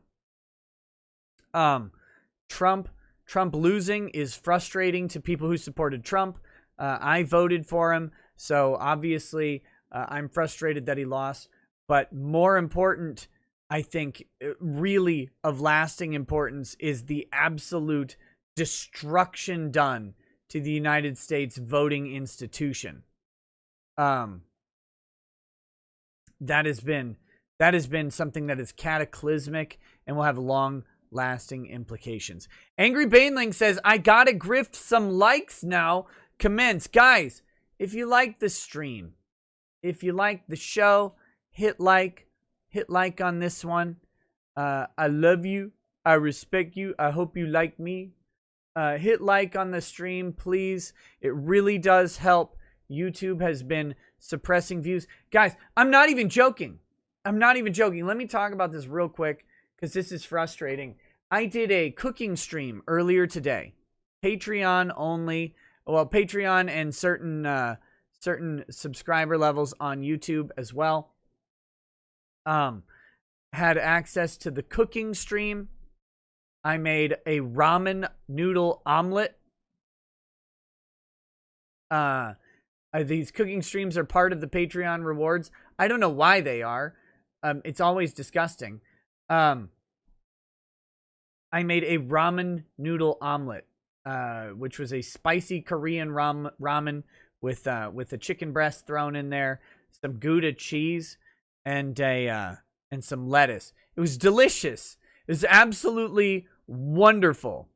And it's great. Normally I don't cook such depressing food. I cook actual food, but today was just, I was in the mood for, like, it was like hangover food without a hangover, and that's what I ate, and it was really good. But even in that private live stream, YouTube was removing bots and messing with the active viewers. It's There can't be bots. It's an unlisted live stream. You can't get to it. No one knows where it is. But that's the... Tell your mods thank you for not posting the notification for that, by the way. What notification? Like, were my mods supposed to post that notification? I posted about it on Patreon, on Subscribestar, and on the YouTube community page, and in the Discord. So, it was there. I know some people didn't see it, probably because of the time.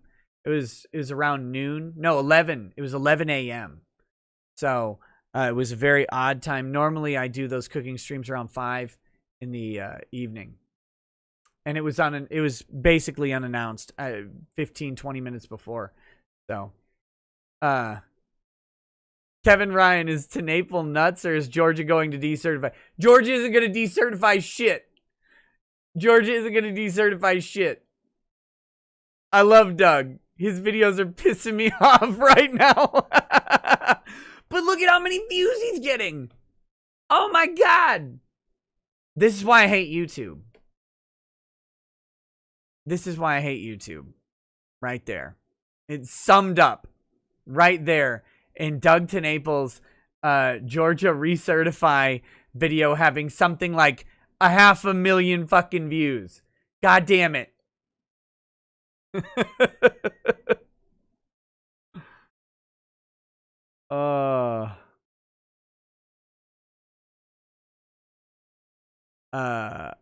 Okay.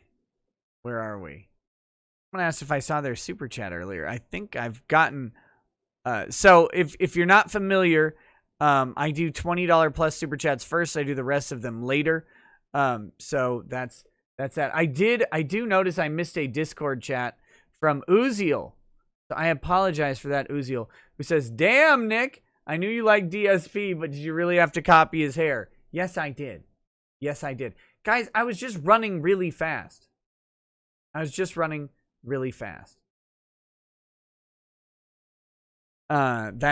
what happened. This is how I just look after running really fast. So, okay, let's briefly talk about the Thot stream that I did, and then let's briefly talk after that about the Omnibus bill, and we're gonna focus on something that's gonna get a short video, maybe even tomorrow, and that is the felony copyright issue. So we'll talk about that too. So the Thot stream. If you did not catch the Thot stream, it should still be up on Twitch. It is archived there. Go enjoy it. Enjoy every single second of it. Fap to it. Whatever you need to do. I don't judge. This was my celebration. My celebration. Like when someone dies and you do a celebration of life. This was a celebration of 10,000 followers on Twitch. Which is a big milestone for a couple reasons. The main reason being, one of the obvious reasons, that it's 5 figures, which is a new thing. It's a step above. It's the next tier, right? 5 figures is a big jump from 4. So that was great. More importantly, I passed Maddox in followers and absolutely blew him out of the water in followers. If I'm not mistaken, I can check real quick what. Come on. I'm going to have to. This is going to make noise. I apologize. There we go. Let's see. Real Maddox.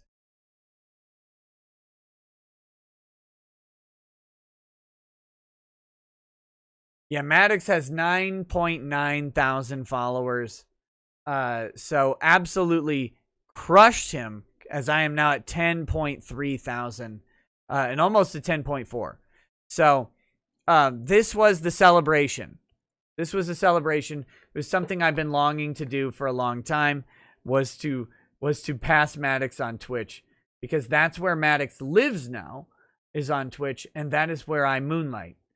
So I said a while back as a joke that if I passed 10,000 followers, I would do a Twitch stream as a proper e-girl, as a Twitch Thot, as and I modeled it entirely after Invader V. I modeled it entirely after Invader V. I stole her aesthetic. I had thigh-high socks, which didn't go up to my thighs because they were women's socks, and I am a man. So that women get taller, for the love of Christ. I had my thick thighs sticking out of that, running into short shorts. And then went ahead and had a super tight Sailor Moon shirt on. And then I had a bunch of stuffed animals and fuzzy things, and then some Christmas lights going on in the background.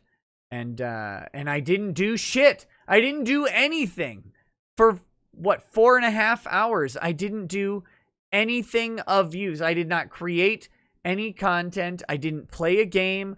I didn't talk about anything important. I literally sat on the phone. I sat on the phone and I mocked the chat for not having enough money. Just like Invader V would do, just like all e-girls want to do. They will sit there on their phones and ignore the chat until they pay them. That's it. And I did that for, like I said, 4.5 hours. So there you go. Now, I've gotten a bevy of reactions to it. Most people recognized it for what it was.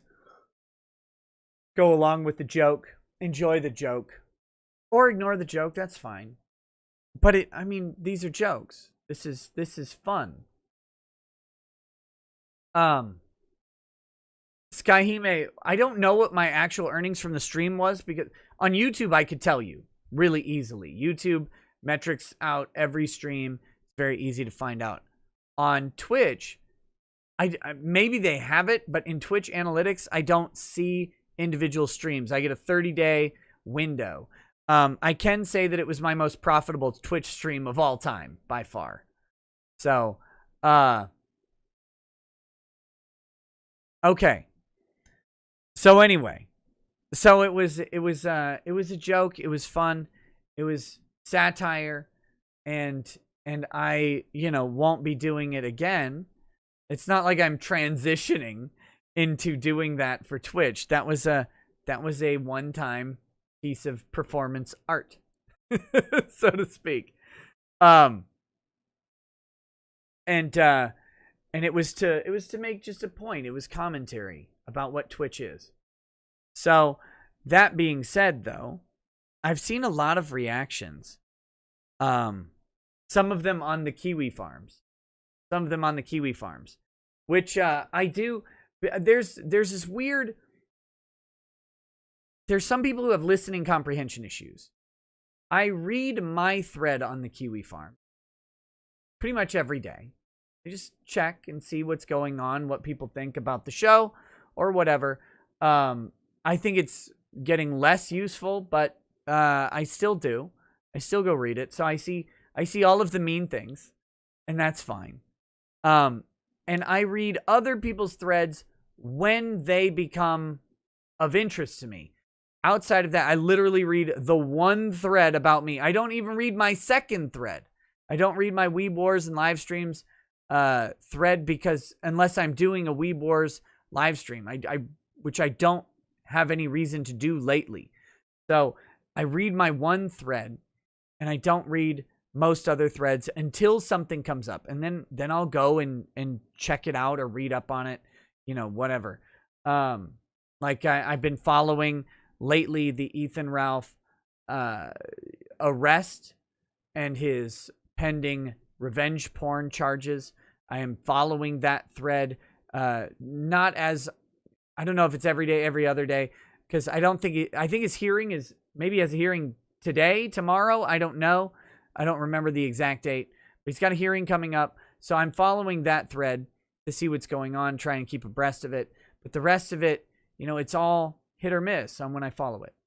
But I do read my thread. And in my thread, there are people who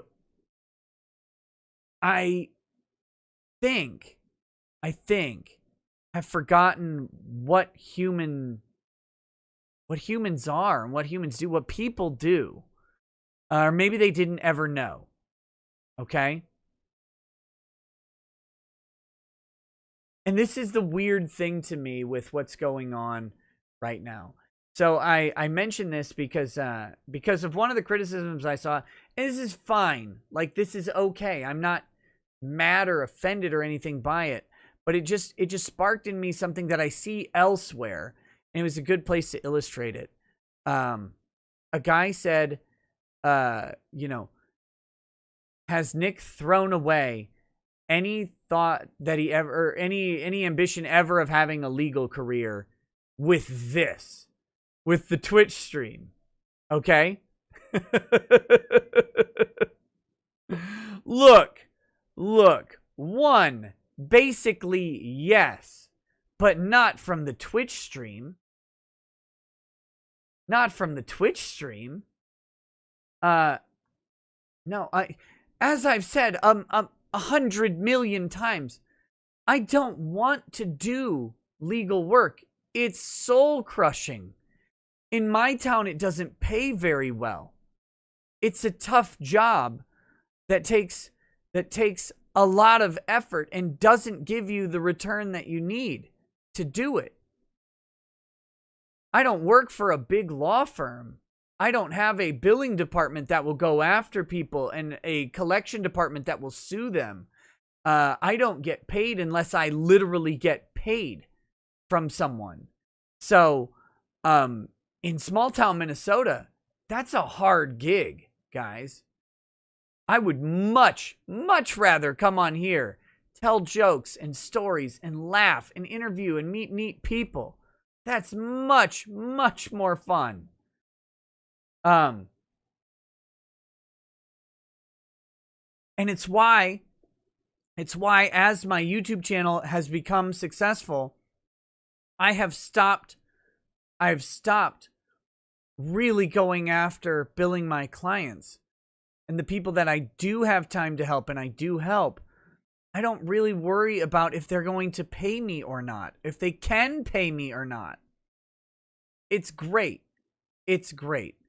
And I love that aspect of this channel. I love that that has enabled me to help a few people without having to worry about if they can pay the bill.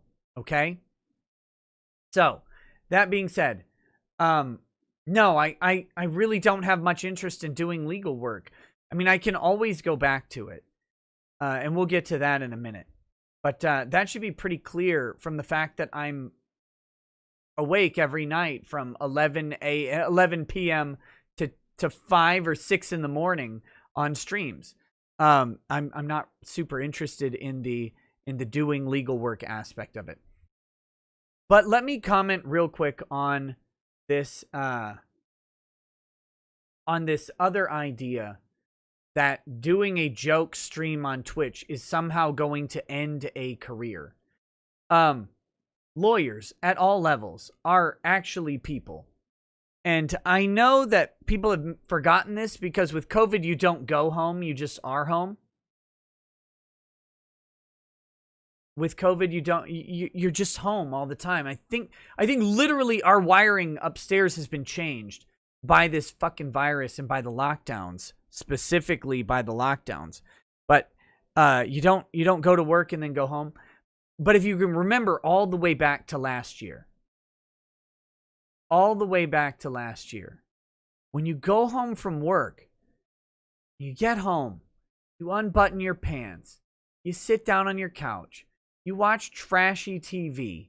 You swear. You scream at the UPS guy or whatever is going on. You flip off someone in traffic.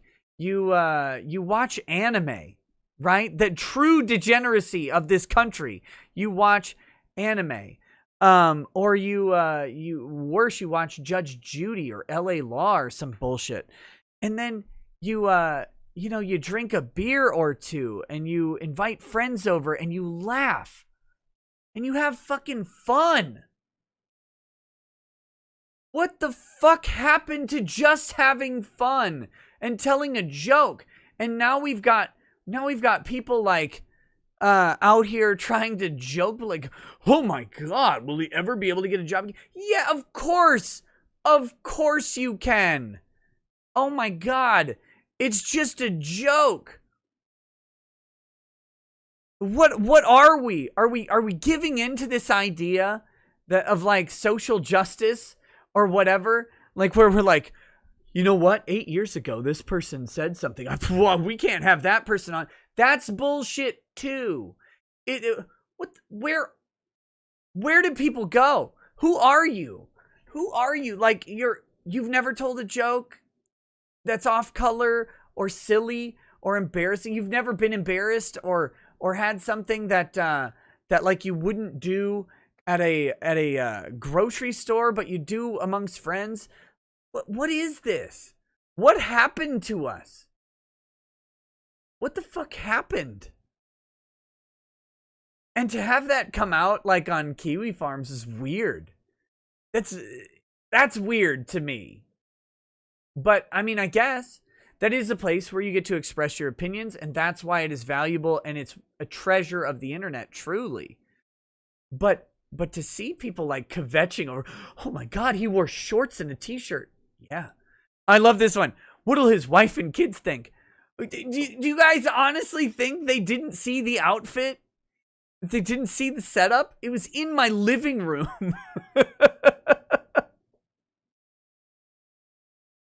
Like what? But that's how it goes.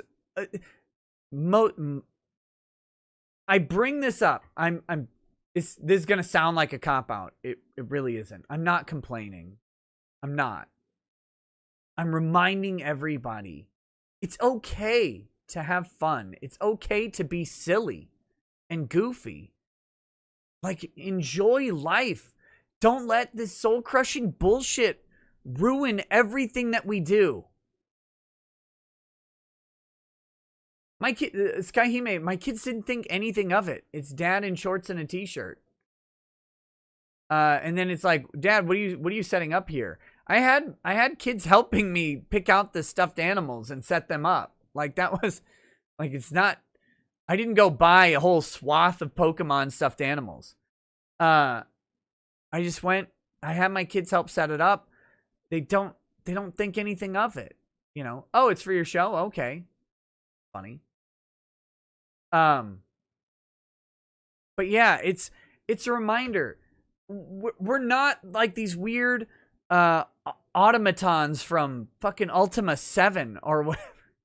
We have personalities and we can have fun. It's okay. It's okay. Be a little silly from time to time. Enjoy life.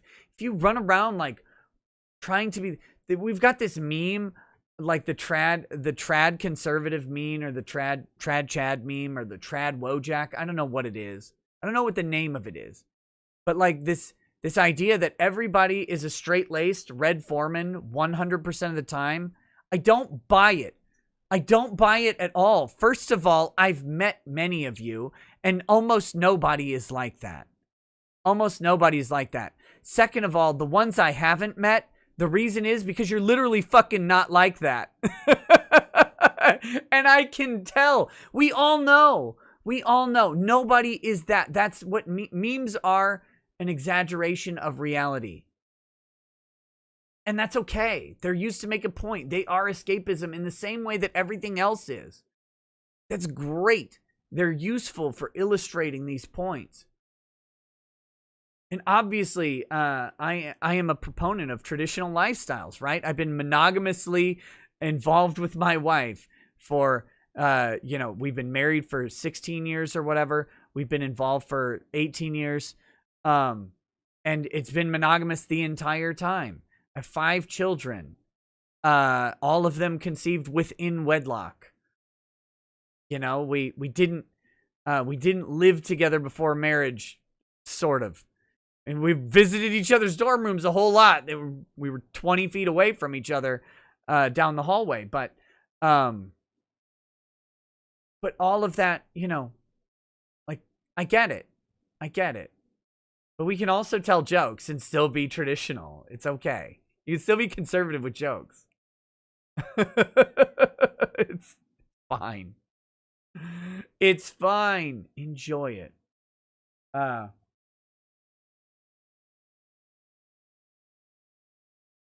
But stop LARPing.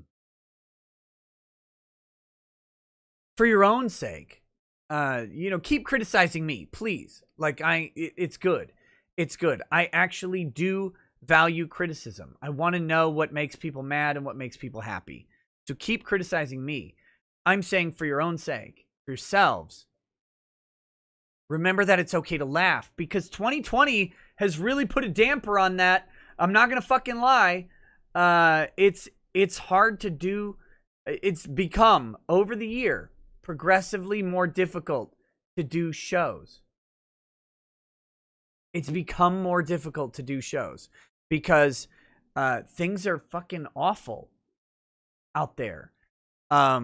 We may have had an election stolen from us. We may have done that. And I mean that for Democrats and Republicans, because the integrity of the election is in serious question and no one's wanting to answer it. That's really important. We've had speech suppressed. We've had entertainment franchises, long-standing franchises, absolutely ruined. Guys, here's how depressing it is. Have you seen this? Coming to America. Coming to America. The sequel to Coming to America is set for release on Amazon Prime Video sometime soon. And I'm not excited about it. I'm worried about it. The trailer looks good, and I'm still like, how are they going to fuck this up? Leslie Jones is in it. Oh my God, they put an ugly monster in the movie. Does she play an ugly monster, or is Leslie Jones going to be the mother? Like, am I supposed to buy that? What the fuck? What is happening? Is this going to be... Wesley Snipes is in it to finally make up some money so he can pay his tax bill. I hope it's great. I really do. I love the original Coming to America. One of my favorite movies. So funny. Eddie Murphy does the best white face on the planet. Jew face, I guess. Rocky Marciano. Or whatever. It's a great movie. I really want the sequel to be good. Bill and Ted's 3, though?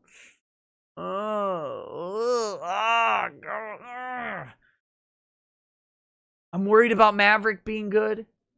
I'm worried about all this shit. I'm worried about it. We've had a lot of reasons to not laugh in 2020. Don't do it to yourself. Have levity. And have it in fucking spades. Enjoy the shit you can enjoy. If you haven't gotten that from this channel, then I have failed you. And I will work harder on that. Just enjoy everything. Everything you can. Even if it's Cyberpunk 2077. WFong98. Yeah, yes, it's more than 2020, but it is in 2020 and we're still in 2020. Okay? Diamond Duck, I know you've been asking for Kendra. I saw your exit message. I know. I'm bad at following up with guests. It's not personal. It's really not personal. Not for you and not for Kendra. I'm just bad at it. Okay? I'll work on it. That's my New Year's resolution, so I'll fail immediately.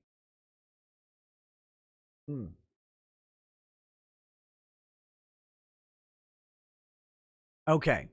Bad Vibe. No, Bad Vibe says, rackets, quote, I don't judge. Of course you don't judge, you lawyer. Yes.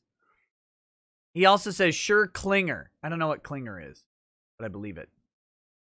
Mithrin Emrys says, people have lost their sense of humor, and concern trolls are going to concern troll, and Karens are going to Karen. This is 2020 and 2021.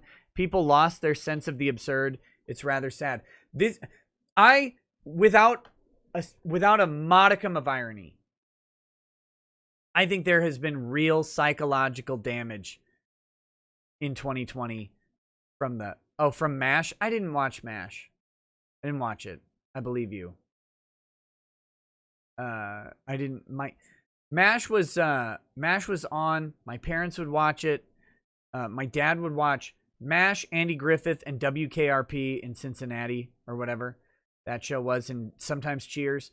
And so I never wanted to watch those shows because my dad liked them, which is a dumb reason. I get it.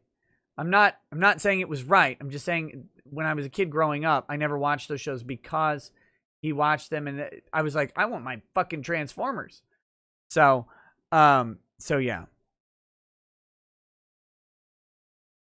I will say the WKRP in Cincinnati episode for Thanksgiving, when they were throwing the turkeys out of the helicopter, premium content.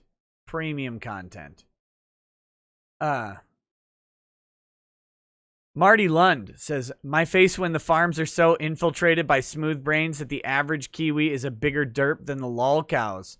Pepe hands. Damn. A stunning rebuke.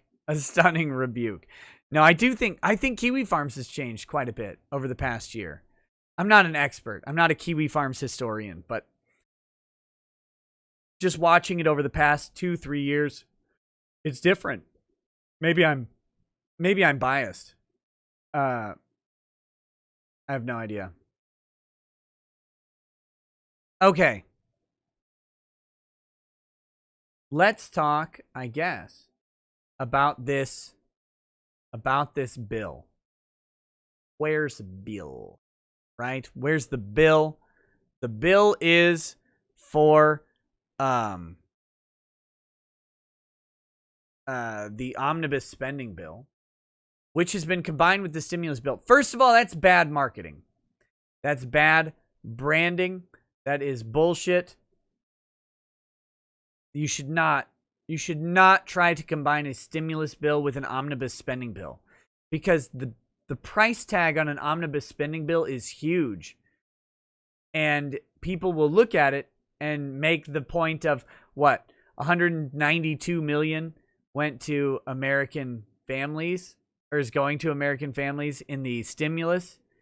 708 billion is going to fucking Israel and Sudan and governments and all sorts of shit like that, right? Like, because that money was going to be spent that way anyway.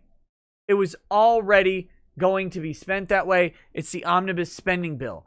The fact that they combine the two and they say Congress passes $900 billion stimulus package is wrong. It was a $200 billion stimulus package and a $700 billion omnibus spending bill. Those are two separate things that got combined into a single issue. But that's Congress's fault. Yes, Pakistan gender programs. Hey, how many of you want to come out with a different gender identity in Pakistan? Sir or ma'am, as it were, please take the stairs up to the roof and meet with our gender consultants. Why up on the roof? Trust me, it'll be a blast. It'll be a blast. Come on now. Come on now. What are we doing? What are we doing? But in the end, United States families get $6,000 or $600. $600. That's if you make less than 70 grand a year. I don't know how that scales for families.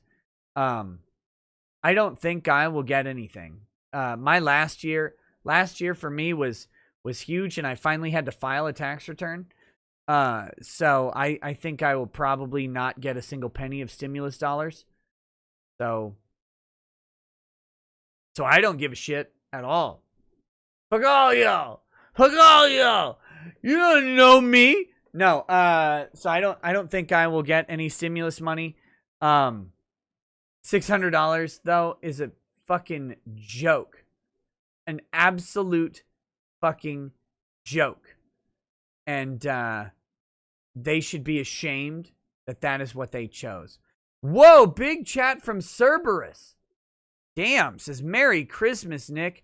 I know this year's been pretty bad, but it's great to hear that you even got your kids to help with that stream. That honestly sounds really sweet, and I hope you have a nice Christmas with your family. C3rberus, thank you. I will. Huge chat. Thank you so much for that. And look, that's the thing, guys.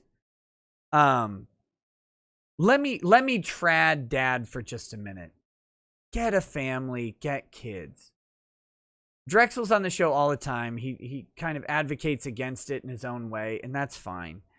He has his experiences, I have mine. I really like Drex. He's been arguably my best friend for the past fucking 2 decades. So, obviously, we are very, very good friends. We have very different lives and very different opinions on family. So let me take a moment and express mine. There are good women out there. They're hard to find, but they're there. I don't know how you find them. I wish I could tell you. If I could tell you, I would be a billionaire. But they are out there. All right. And when you find one, when you have kids, when you further yourself, when you reproduce, you get this opportunity. You get this opportunity to undo the bullshit. Now you can let them give in to the bullshit, right? Like you can send them to public school. You can never challenge anything that they've ever learned. You can teach them to just blindly follow people or whatever. You can do that. You can challenge your kids at every turn. You can make them ask hard questions. I'm not saying everyone should homeschool. That's a big stretch. I'm able to homeschool with Lady Rackets because we are very fortunate people. It's not for everyone, I know. But even if you don't homeschool, you send your kids to a public school, challenge what they learn, teach them to distinguish what they need to do versus what they need to know. Those are 2 different things. So, having the opportunity to have kids and to have a family and to have that support network built into your life is a beautiful thing. And as much as Drexel talks about the risks, I will say this. It is worth those risks. It's worth it. So go do it. Go do it. Build the next generation of non-fucking journalists. Build the next generation who asks the tough questions, who doesn't take what an authority tells them at face value, who says, wait a minute though, what about this? And that includes you. And that is the most frustrating shit on the fucking planet when your kid's like, Dad, but you said this. No, listen, but I'm saying this now, and I'm Dad. It doesn't work. It doesn't work. And you know, when you get done being pissed off that your kid just questioned you and challenged your authority, you realize they did it because I taught them to do that. I taught them to do that. And that is magic. Because if they're willing to do it to you, guess what? When they get in their required gender studies course or whatever, and go, wait a minute, that's bullshit. And you're going to be like, hey, I respect you. You're 19 years old. Don't swear, you little fucker. No. They're going to say that that's bullshit. Do it. Do it. It's rewarding. And then when they laugh with you, when they're like, Dad, what are you wearing? That's silly. It's like, well, that's the point. It's silly. Dad, what's a thought? We're going to talk about that later, okay? You're not quite old enough, but we will, and I will protect you from them because I protect. Like that's rewarding, and it's fun, and it's important because if you're not raising them, the Thotianas that Drexel talks about are. And if they're in charge, we're fucked. We're fucked. Okay? There you go. That's my rant about dadhood. Mr. Bentham says, I'm hoping you do another Thot Twitch stream at 20K. I said on the show I do yoga at 20,000 followers. I was damn near pissing myself at times. So much fun. Thank you. Enjoy it. Have fun with it. But yes, 20K followers on Twitch is a Thot yoga stream. Gonna be real gross. Mirnum007 says, oh boy, I could probably get that elusive PS5 or Xbox with the breadcrumbs from Nancy Pelosi instead of the bots. I did procure an Xbox Series X by absolute happenstance. Look, this pisses me off. I bought on StockX, which is like an eBay but a little different. I bought an Xbox on StockX the other day. Like, I really just want a 4K Blu-ray player for my new 4K TV. That's what I want. And I don't care about the Xbox games so much. I might play something on it eventually, but I have no desire to play anything specific. I have a nice PC that'll play it better anyway. But I was like, I want the 4K Blu-ray player. And then, when Xbox Series X eventually releases a game that I like, I'll have it. So I've wanted one. So I ordered one on StockX. Paid a little bit extra. Not a ton extra. eBay, it's like $1,300 for an Xbox. I got mine for just under $700. And then, what was it? Yesterday, I think it was. I had to take my son to a thing, to the dentist. This just yesterday? It was. I'd take my son to the dentist.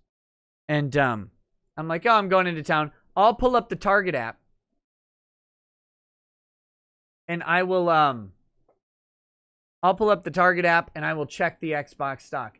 And my store is the only store in the area. It actually had them in stock. I don't know how.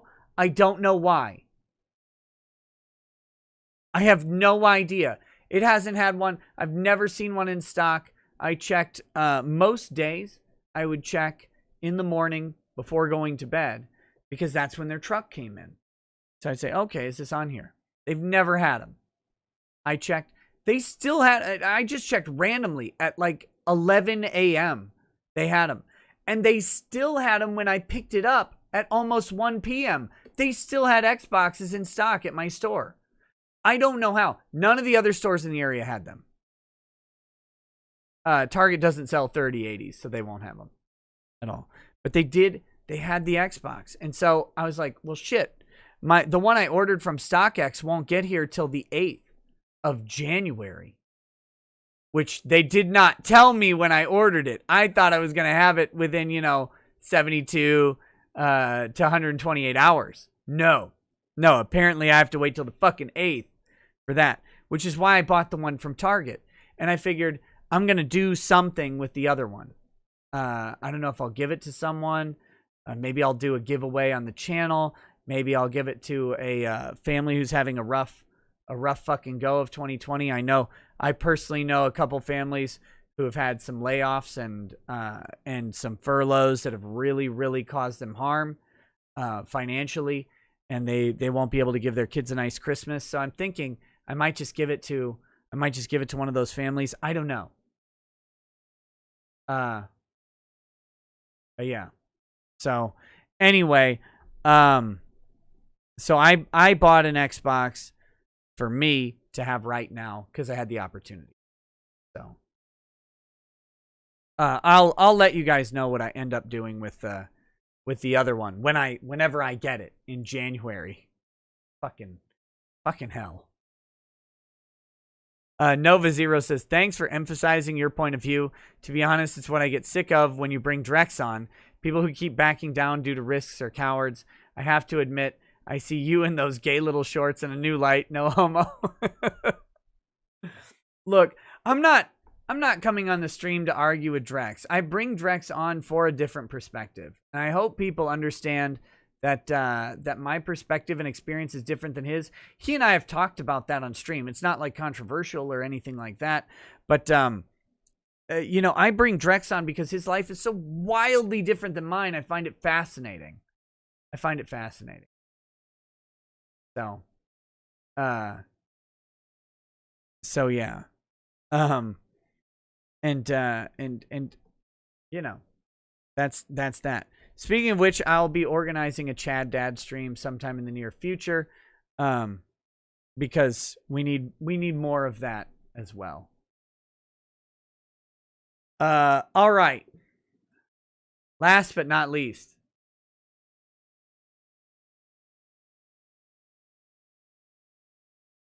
let's talk about this fucking spending bill.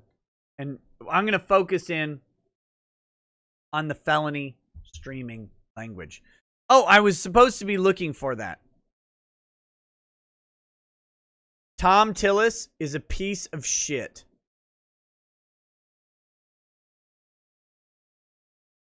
And when Thom Tillis dies,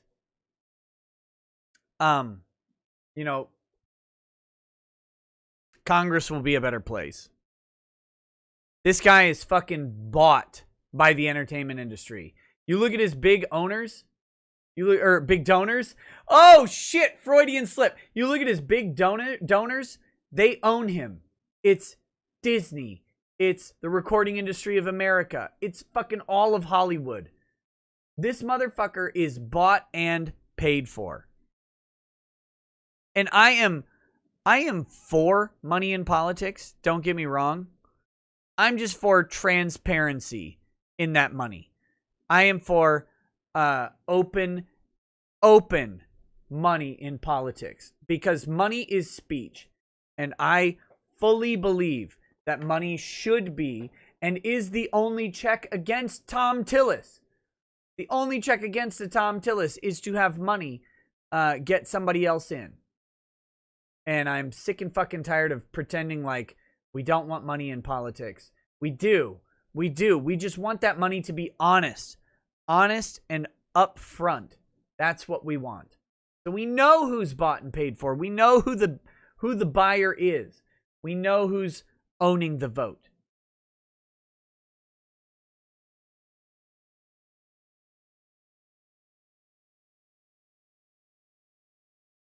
All right, so this is just the 5-page Thom Tillis amendment. Now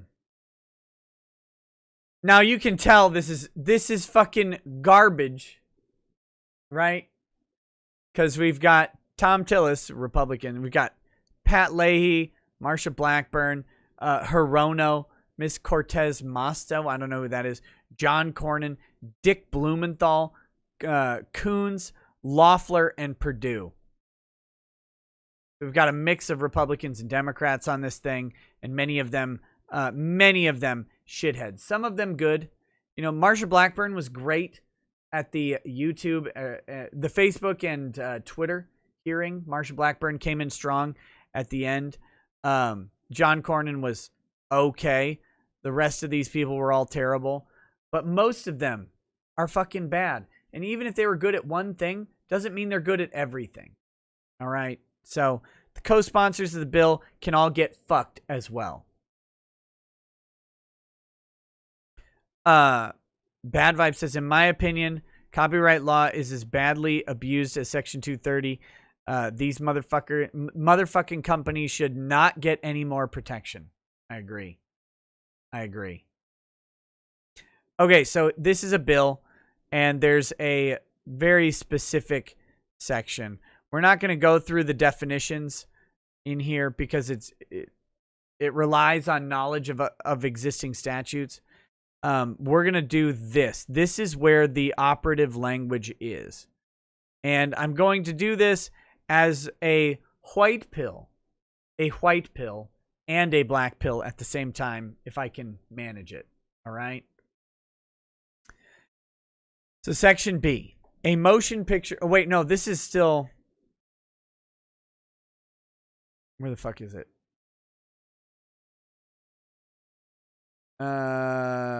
Prohibited act. Sorry. Page 4. Prohibited act. Subdivision B.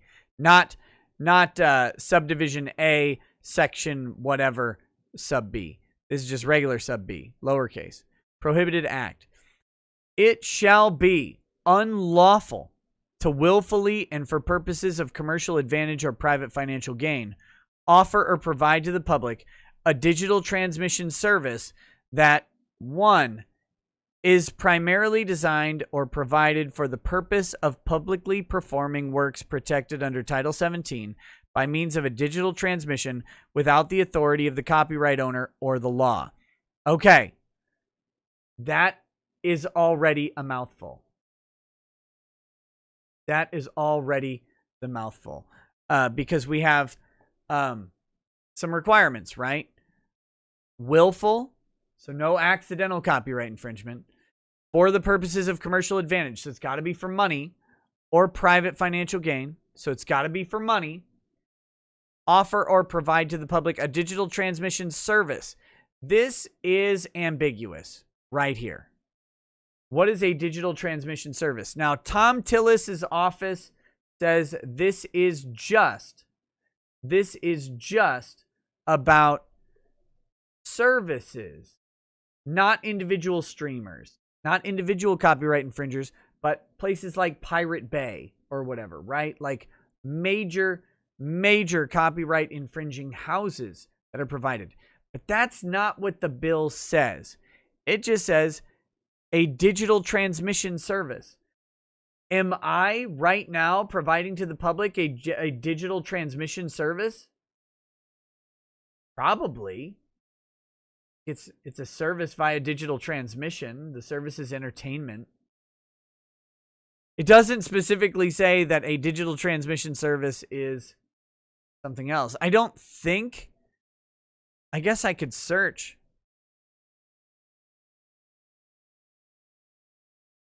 Let's see if there's a specific definition of it.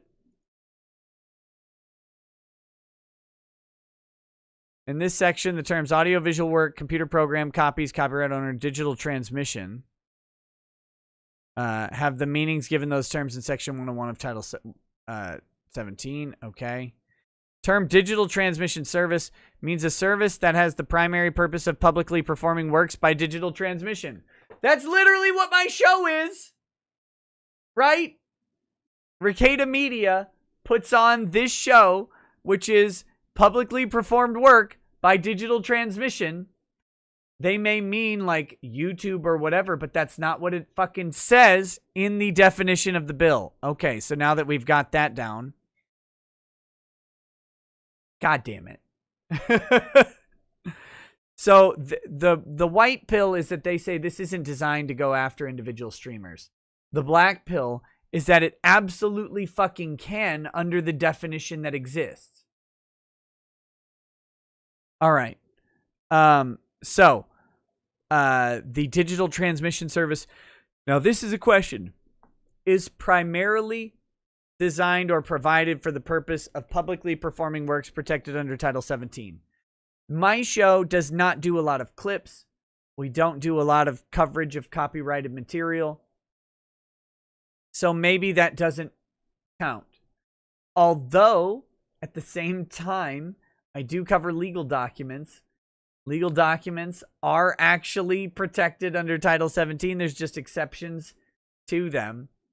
So maybe it is. Maybe it is primarily for that purpose. Just because something is protected under Title 17 doesn't mean that there's a copyright claim when you show it. You still have fair use. You still have newsworthiness. You still have permission. You still have things being protected but not enforced. Fuck. Okay, this is all black pill for now. Has no commercially significant purpose or use other than to publicly perform works protected under Title 17.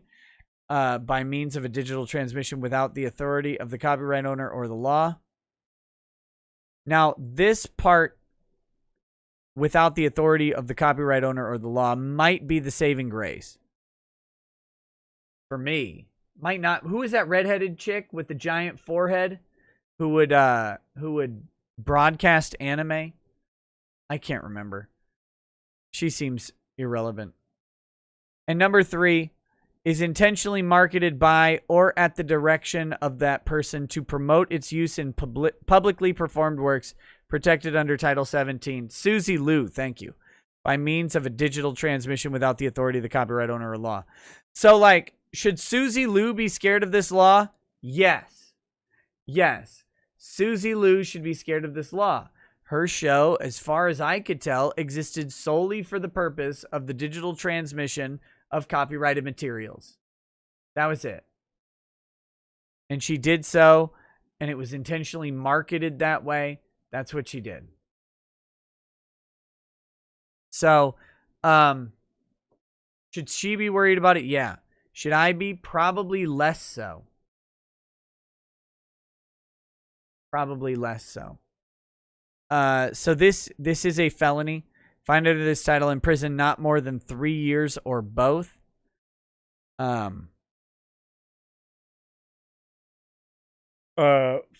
years or both if the offense was committed in connection with one or more works being prepared for commercial public performance. So if you stream the early access of Cyberpunk, right? There you go. Cyberpunk was getting ready for public performance. 10 years or both if the offense is a second or subsequent offense under this section. Beautiful.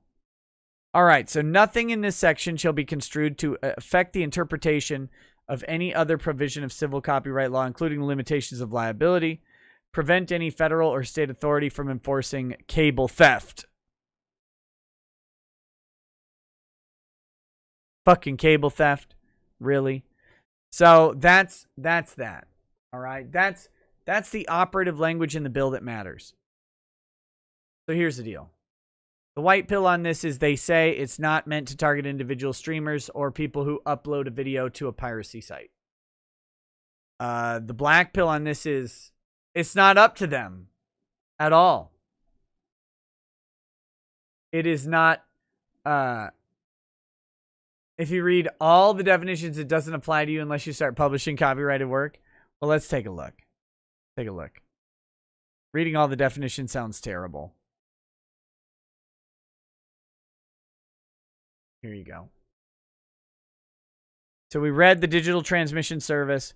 Terms publicly perform and public performance refer to the exclusive rights of a copyright owner under paragraphs 4 and 6 of Section 106. Title 17 is limited by Sections 107 through 122 of Title 17.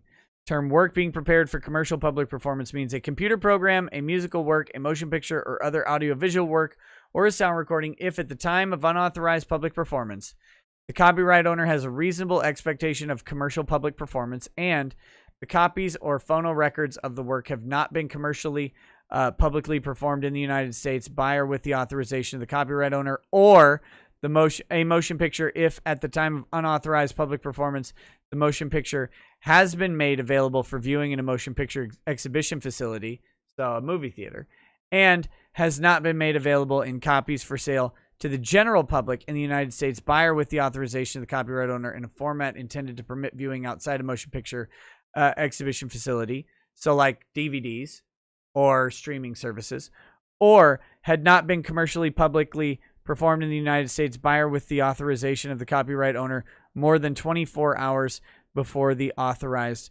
public performance or unauthorized public performance.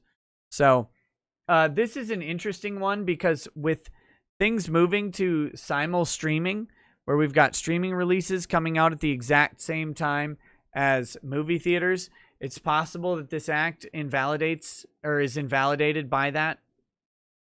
But we'll see. We'll see. For this one, work being prepared for commercial public performance. Okay, so we've got it shall be unlawful to willfully and for purposes of commercial advantage or private financial gain offer or provide to the public a digital transmission service that is primarily designed or provided for the purpose of publicly performing works protected under Title 17 by means of digital transmission without the authority of the copyright owner. There's no commercial... Okay, so this... I mean, I know they have the definition here of a work... this is work being prepared for commercial public performance. Where is that?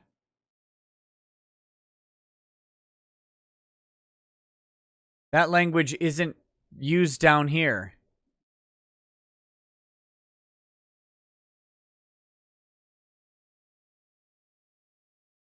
That's weird, because this is under Title 18, by the way. So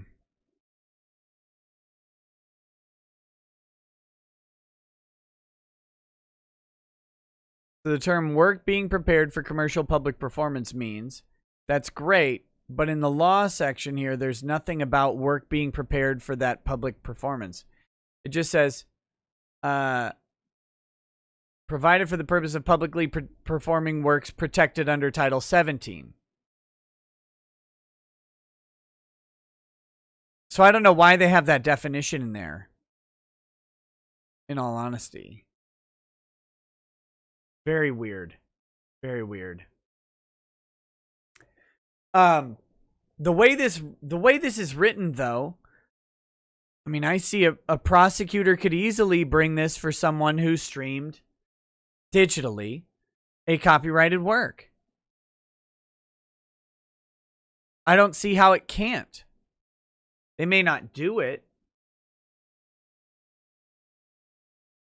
They may not, a prosecutor may not take the case, but they certainly could. By the plain language of the bill. That's back to the blackpilling on this. Hopefully this will not be implemented. Because of course these cucks voted for it. Of course they voted for it. But hopefully it won't actually be enforced in the way that they voted. So, what does that change for anime fan subbed watched in Canada? Probably not much in Canada, because if you're in Canada, the United States federal court doesn't have jurisdiction over you.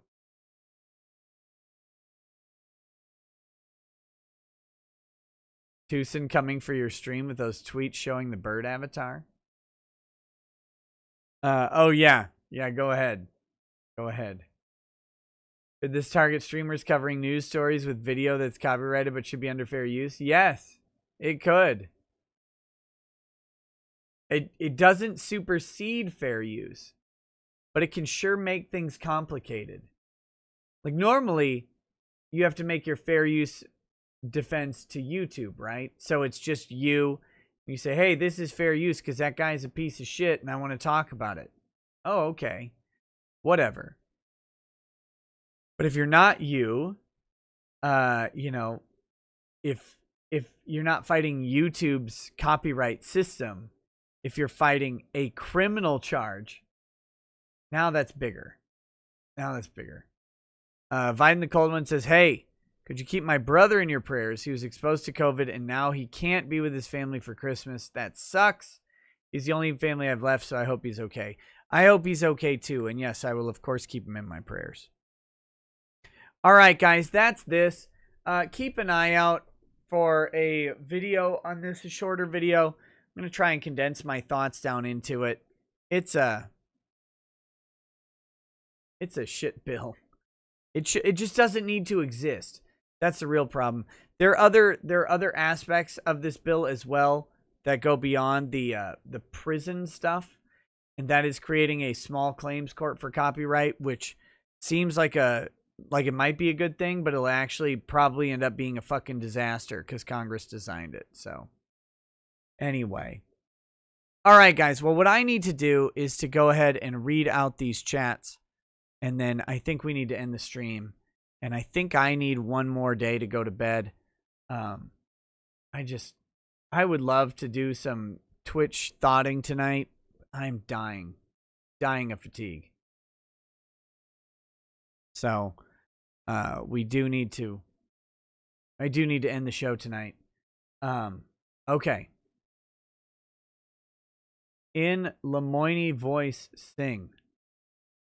I'm dreaming of a con slut Christmas, just like the ones I used to know. And then a second song. Last Christmas, I gave you my lung, but the very next day, you gave it away. This year, to save me from wheezy tears, I'll give it to someone special. Disgusting. 5 in the pink, 5 in the stink. This just got in. Something different about the man. Can't quite put my finger on it. Not sure I like it. Have the sudden urge to eat Stromboli and wear the leather jacket out in the rain. Yeah, there you go. There you go. Siren Jack says, Waid did likely have to pay a lot more of his own money, and Waid did almost no comic work in all this time, and Zach was cranking out comics. Still, Waid needs to admit Zach isn't a white supremacist. Damn it. Send them to your My Little Dungeon.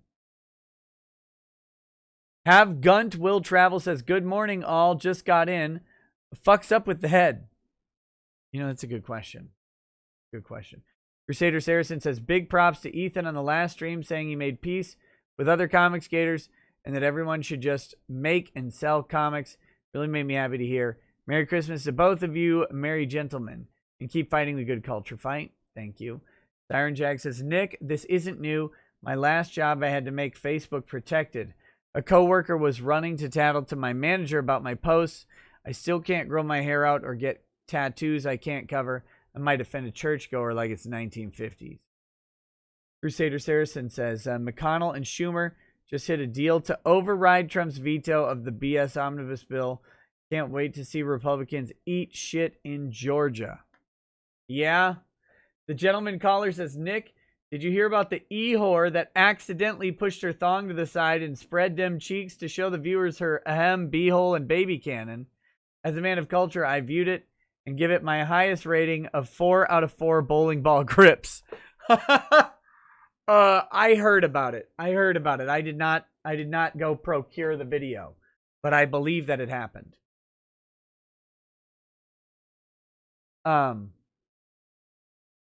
Let's see. Silky Johnson says, hard bastard made a good point. We have things so good and there's been no major catastrophe for so long. The lunatic blue hair and SJW twats have to make up things to be angry about. How the fuck can a society heal after all the insanity these last years? I don't know, man. I don't know. Slap Happy Fun says, hey, Nick, is there anything we the people can do against the establishment whores that have sold out America since special interest groups are allowed to draft laws and policy that fuck the people? I get money as speech, but there has to be a limit, right? Your limit is to spend money or create speech.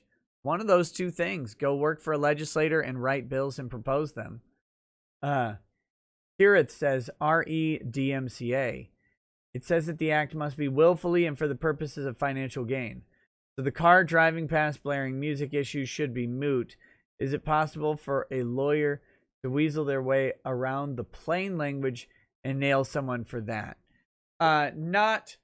Probably not. That would be a real tough one. Like, because if I'm just out live streaming or whatever and a car drives by me, I'm not willfully broadcasting that car's music for financial gain.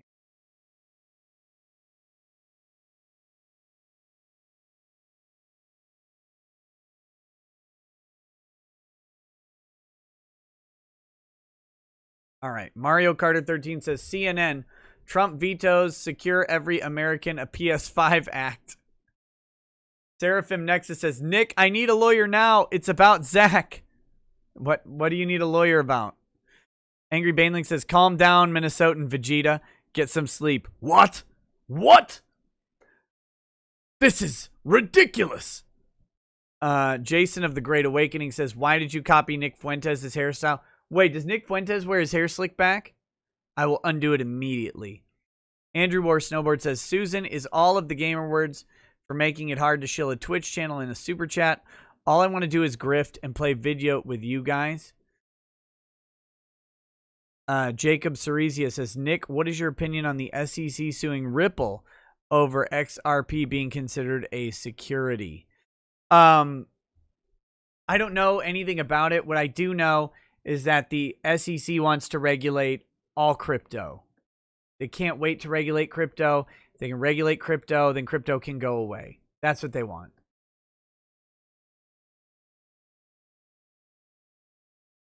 So they will.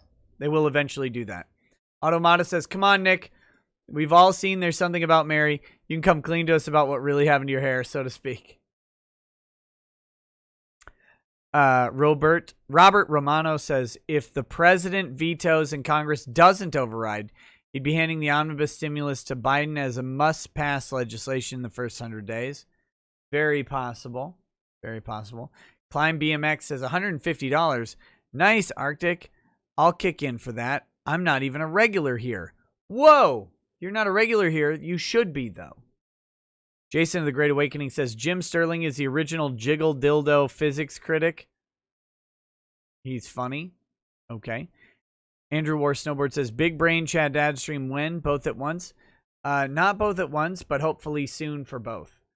Uriah Wright says, Nick, why did your hair mutate itself? Look, it's old enough to make these decisions on its own. Jose Vega, welcome to lawyer status. Jillian Seed says, Nick, spotting the Andrew Jackson look. Rational Redneck says, on the subject of COVID-19, I would like to point everyone to a CDC study that outlines the health risks of going to prison after having Bill Clinton on your frequent flyer program. Merry Christmas. No! No! Stop it!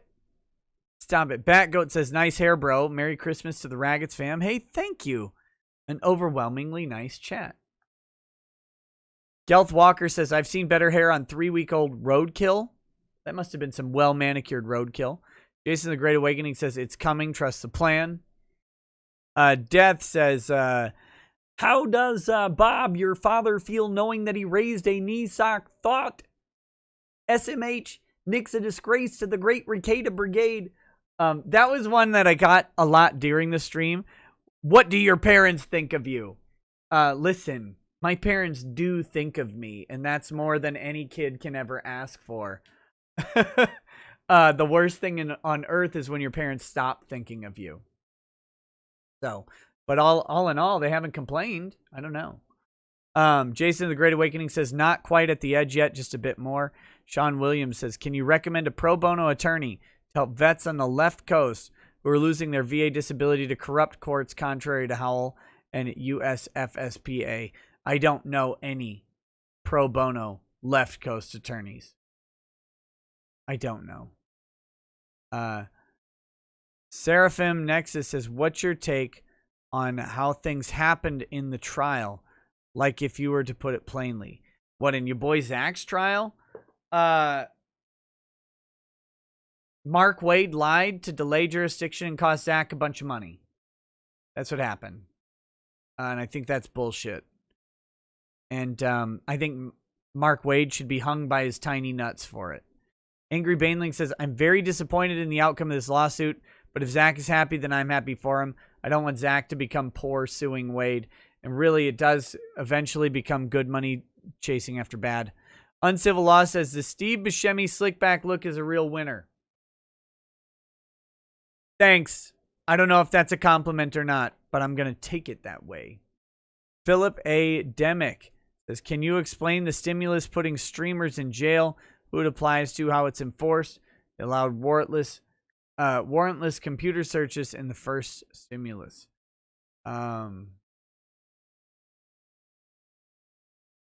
Yeah, I don't know. Bo Chung says, get ready for the second blow with the Vic case. I hope not. I hope not. We'll see. I've been trying to tell people that it's very possible that Vic's case does not come back on appeal. I hope it does, but it's certainly possible. Sapient Underground says, so no justice for Zach. Wade's still a cunt. Boo. I mean, I think there is justice for Zach.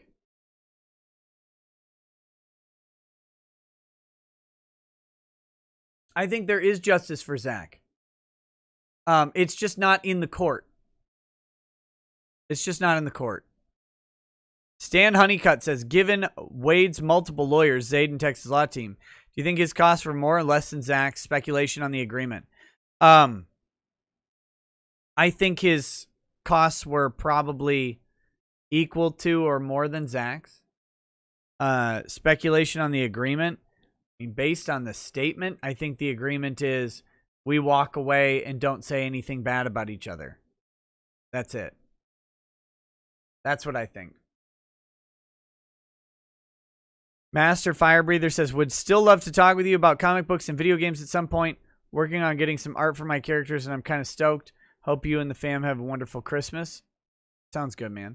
Michael Strelitz says, hello, EVS. Keaton Smith says, why doesn't Zach live stream or interact with Comicsgate? I think Zach has said that he wants to kind of just get away from streaming and YouTube in general. Michael Strelitz says, boycott anything Mark Waid does. That is justice. Well, there you go. Michael Bancroft says, we don't even get to hear Waid admitting he was in the wrong. So disappointing. That would be the good stuff. Discovery, where they get to make him squeal a little bit, but it is what it is.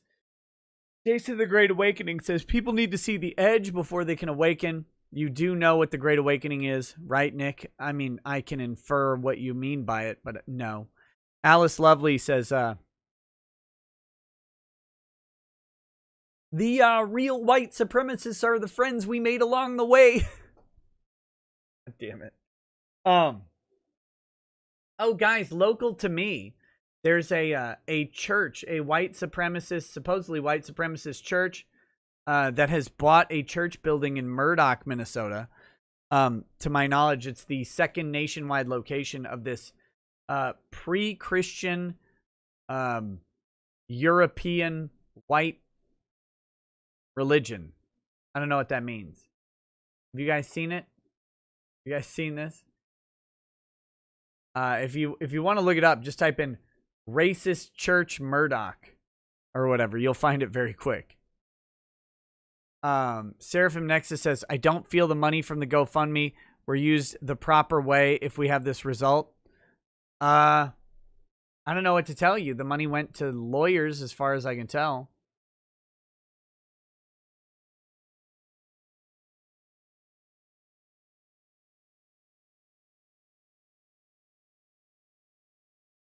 So I don't know.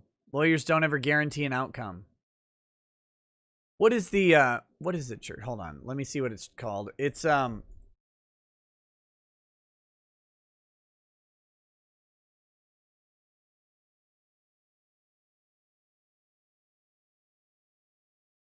Asatru Folk Assembly. So if you want to look at the Asatru Folk Assembly, they are there. The Asatru Folk Assembly was the group. The Southern Poverty Law Center says they're racist, so they must be. Although, to be fair, this one might be right. I don't know. I'm just saying. Asatru, A-S-A-T-R-U. Okay, let me get back to this. Keaton Smith says, EVS, I'm on my 11th Indiegogo page 51 campaigns back this year. Some multiple times, but I've been trying to back as many CG campaigns as I can, and then with a thing there. So Eddie Winkler says, Sovereign Wolf, Clan Destiny, now on Indiegogo. Let's see. Yeah, Asatru, I think they are a Norse church. They are apparently a whites only church, though. So that is real. Yeah, so that's interesting. Very, very weird sort of happenings going on. People are really pissed about it.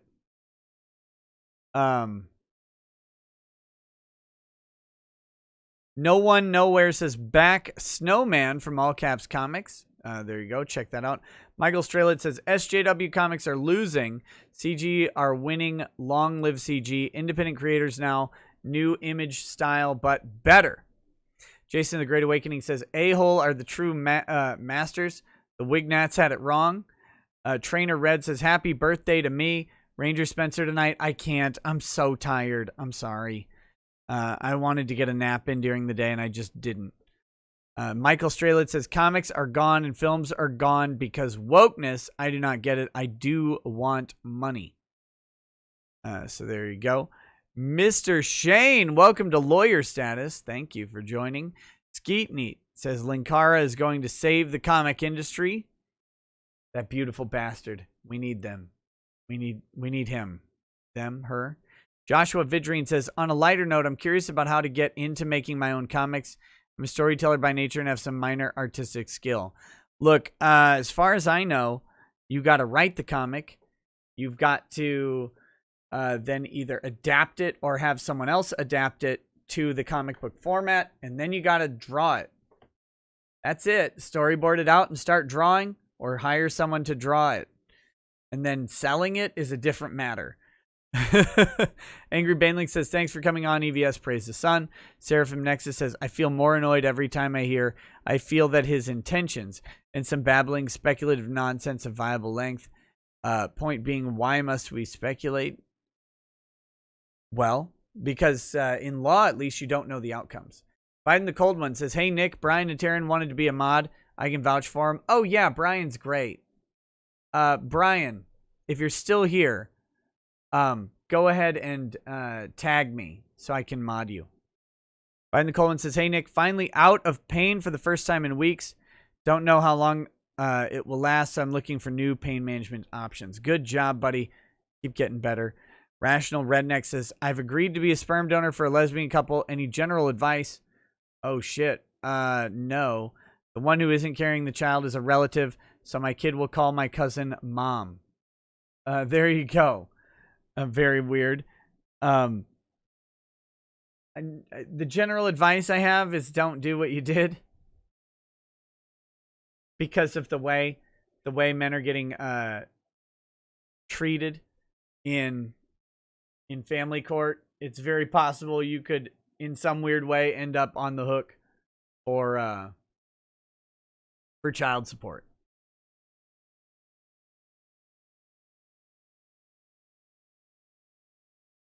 Good luck. Good luck.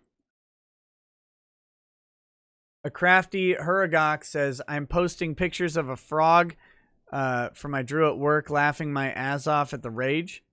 There you go. Sapien Underground says, can't recommend MASH enough. Great dark humor. Gigoku says, am still not a zombie. I can say that the Pfizer vaccine is safe for most people. Yashkin says, hey, Nick, do I have a better chance of coming onto your show than Jim Sterling? Please say at least maybe. Also, happy holidays to everyone. I mean, probably, because I have contact with you and not him. John Cook says, if I can put another message out for my uncle who's been unconscious for more than 2 weeks now, he has a GoFundMe /EBDE3E77. Guys, go check that out for John Cook. Bad Dragonite says, that poor background pony on the Twitch stream. That pony loved it, and you know it. Timothy Reaper says, I heard that section 342 of the stimulus bill talks about the reincarnation of the Dalai Lama. Maybe. Cheech says, hail war campaign. Ransu says, hentai was banned in Australia because of lolly, but it didn't stop there. Non-adult shows are being looked at by the government. The definition of obscenity is whatever gives a judge an erection. Yes. Arctic Pride says, nice look, Nick. Great to see you're channeling your inner Nixon. Perfect. Bad Vibe says, everyone else chooses your hair to roast you. I will just pick your nose. Mean. A crafty Huragok says, I goofed that one earlier. I'm putting up pictures of 9E the frog. Oh, Pepe the frog at work just to mess with people. Oh, awesome. Good. Do that. Ransu says, for anyone wanting to start making comics, they should read Making Comics by Scott McCloud. It's a must read for beginners. All right. Malik Foxton says, honestly, prefer that look. You look like the villain rather than the hero of the story. The villain is 90% of the time looks like him. And then Malik Foxton also says, according to the internet/Twitter, that church would let me in, right? I don't know. All right, guys. Thanks for hanging out with me tonight. I got to go to bed. I will see you tomorrow. Live chat Wednesday for my Patreons. We'll see you then. Otherwise, we'll see you at the stream tomorrow night. I'm playing the outro, and I will talk to you soon. Have a good night, guys. Peace.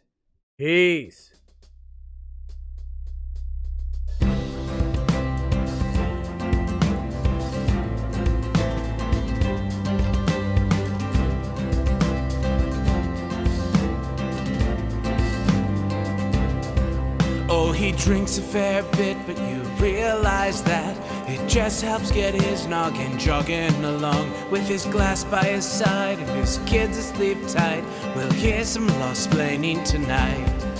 With his microphone muted, we'll laugh at this boomer until he explains it's all part of the plan. Watch his face become redder as he becomes meta, raging at idiots from Twitterland. From the white shores of Maine to the hills of Glenlivet, there's no one who explains the law better than Nick. So pour out a glass for the ones who have passed to make the law what we have now.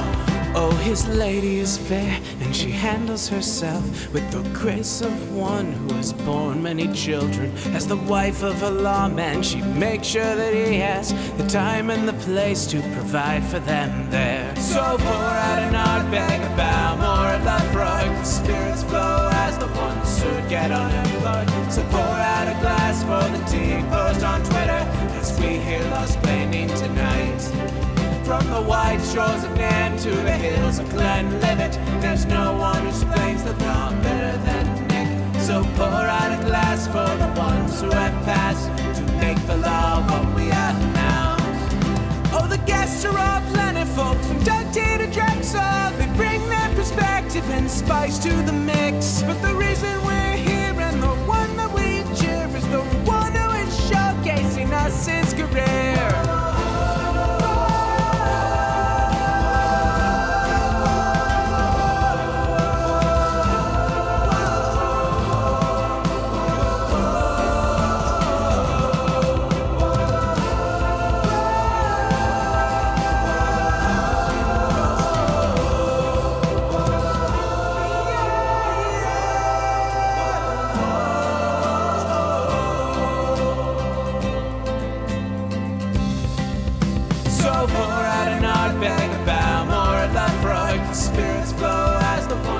Get unemployed. So pour out a glass for the tea post on Twitter as we hear lost-plaining tonight.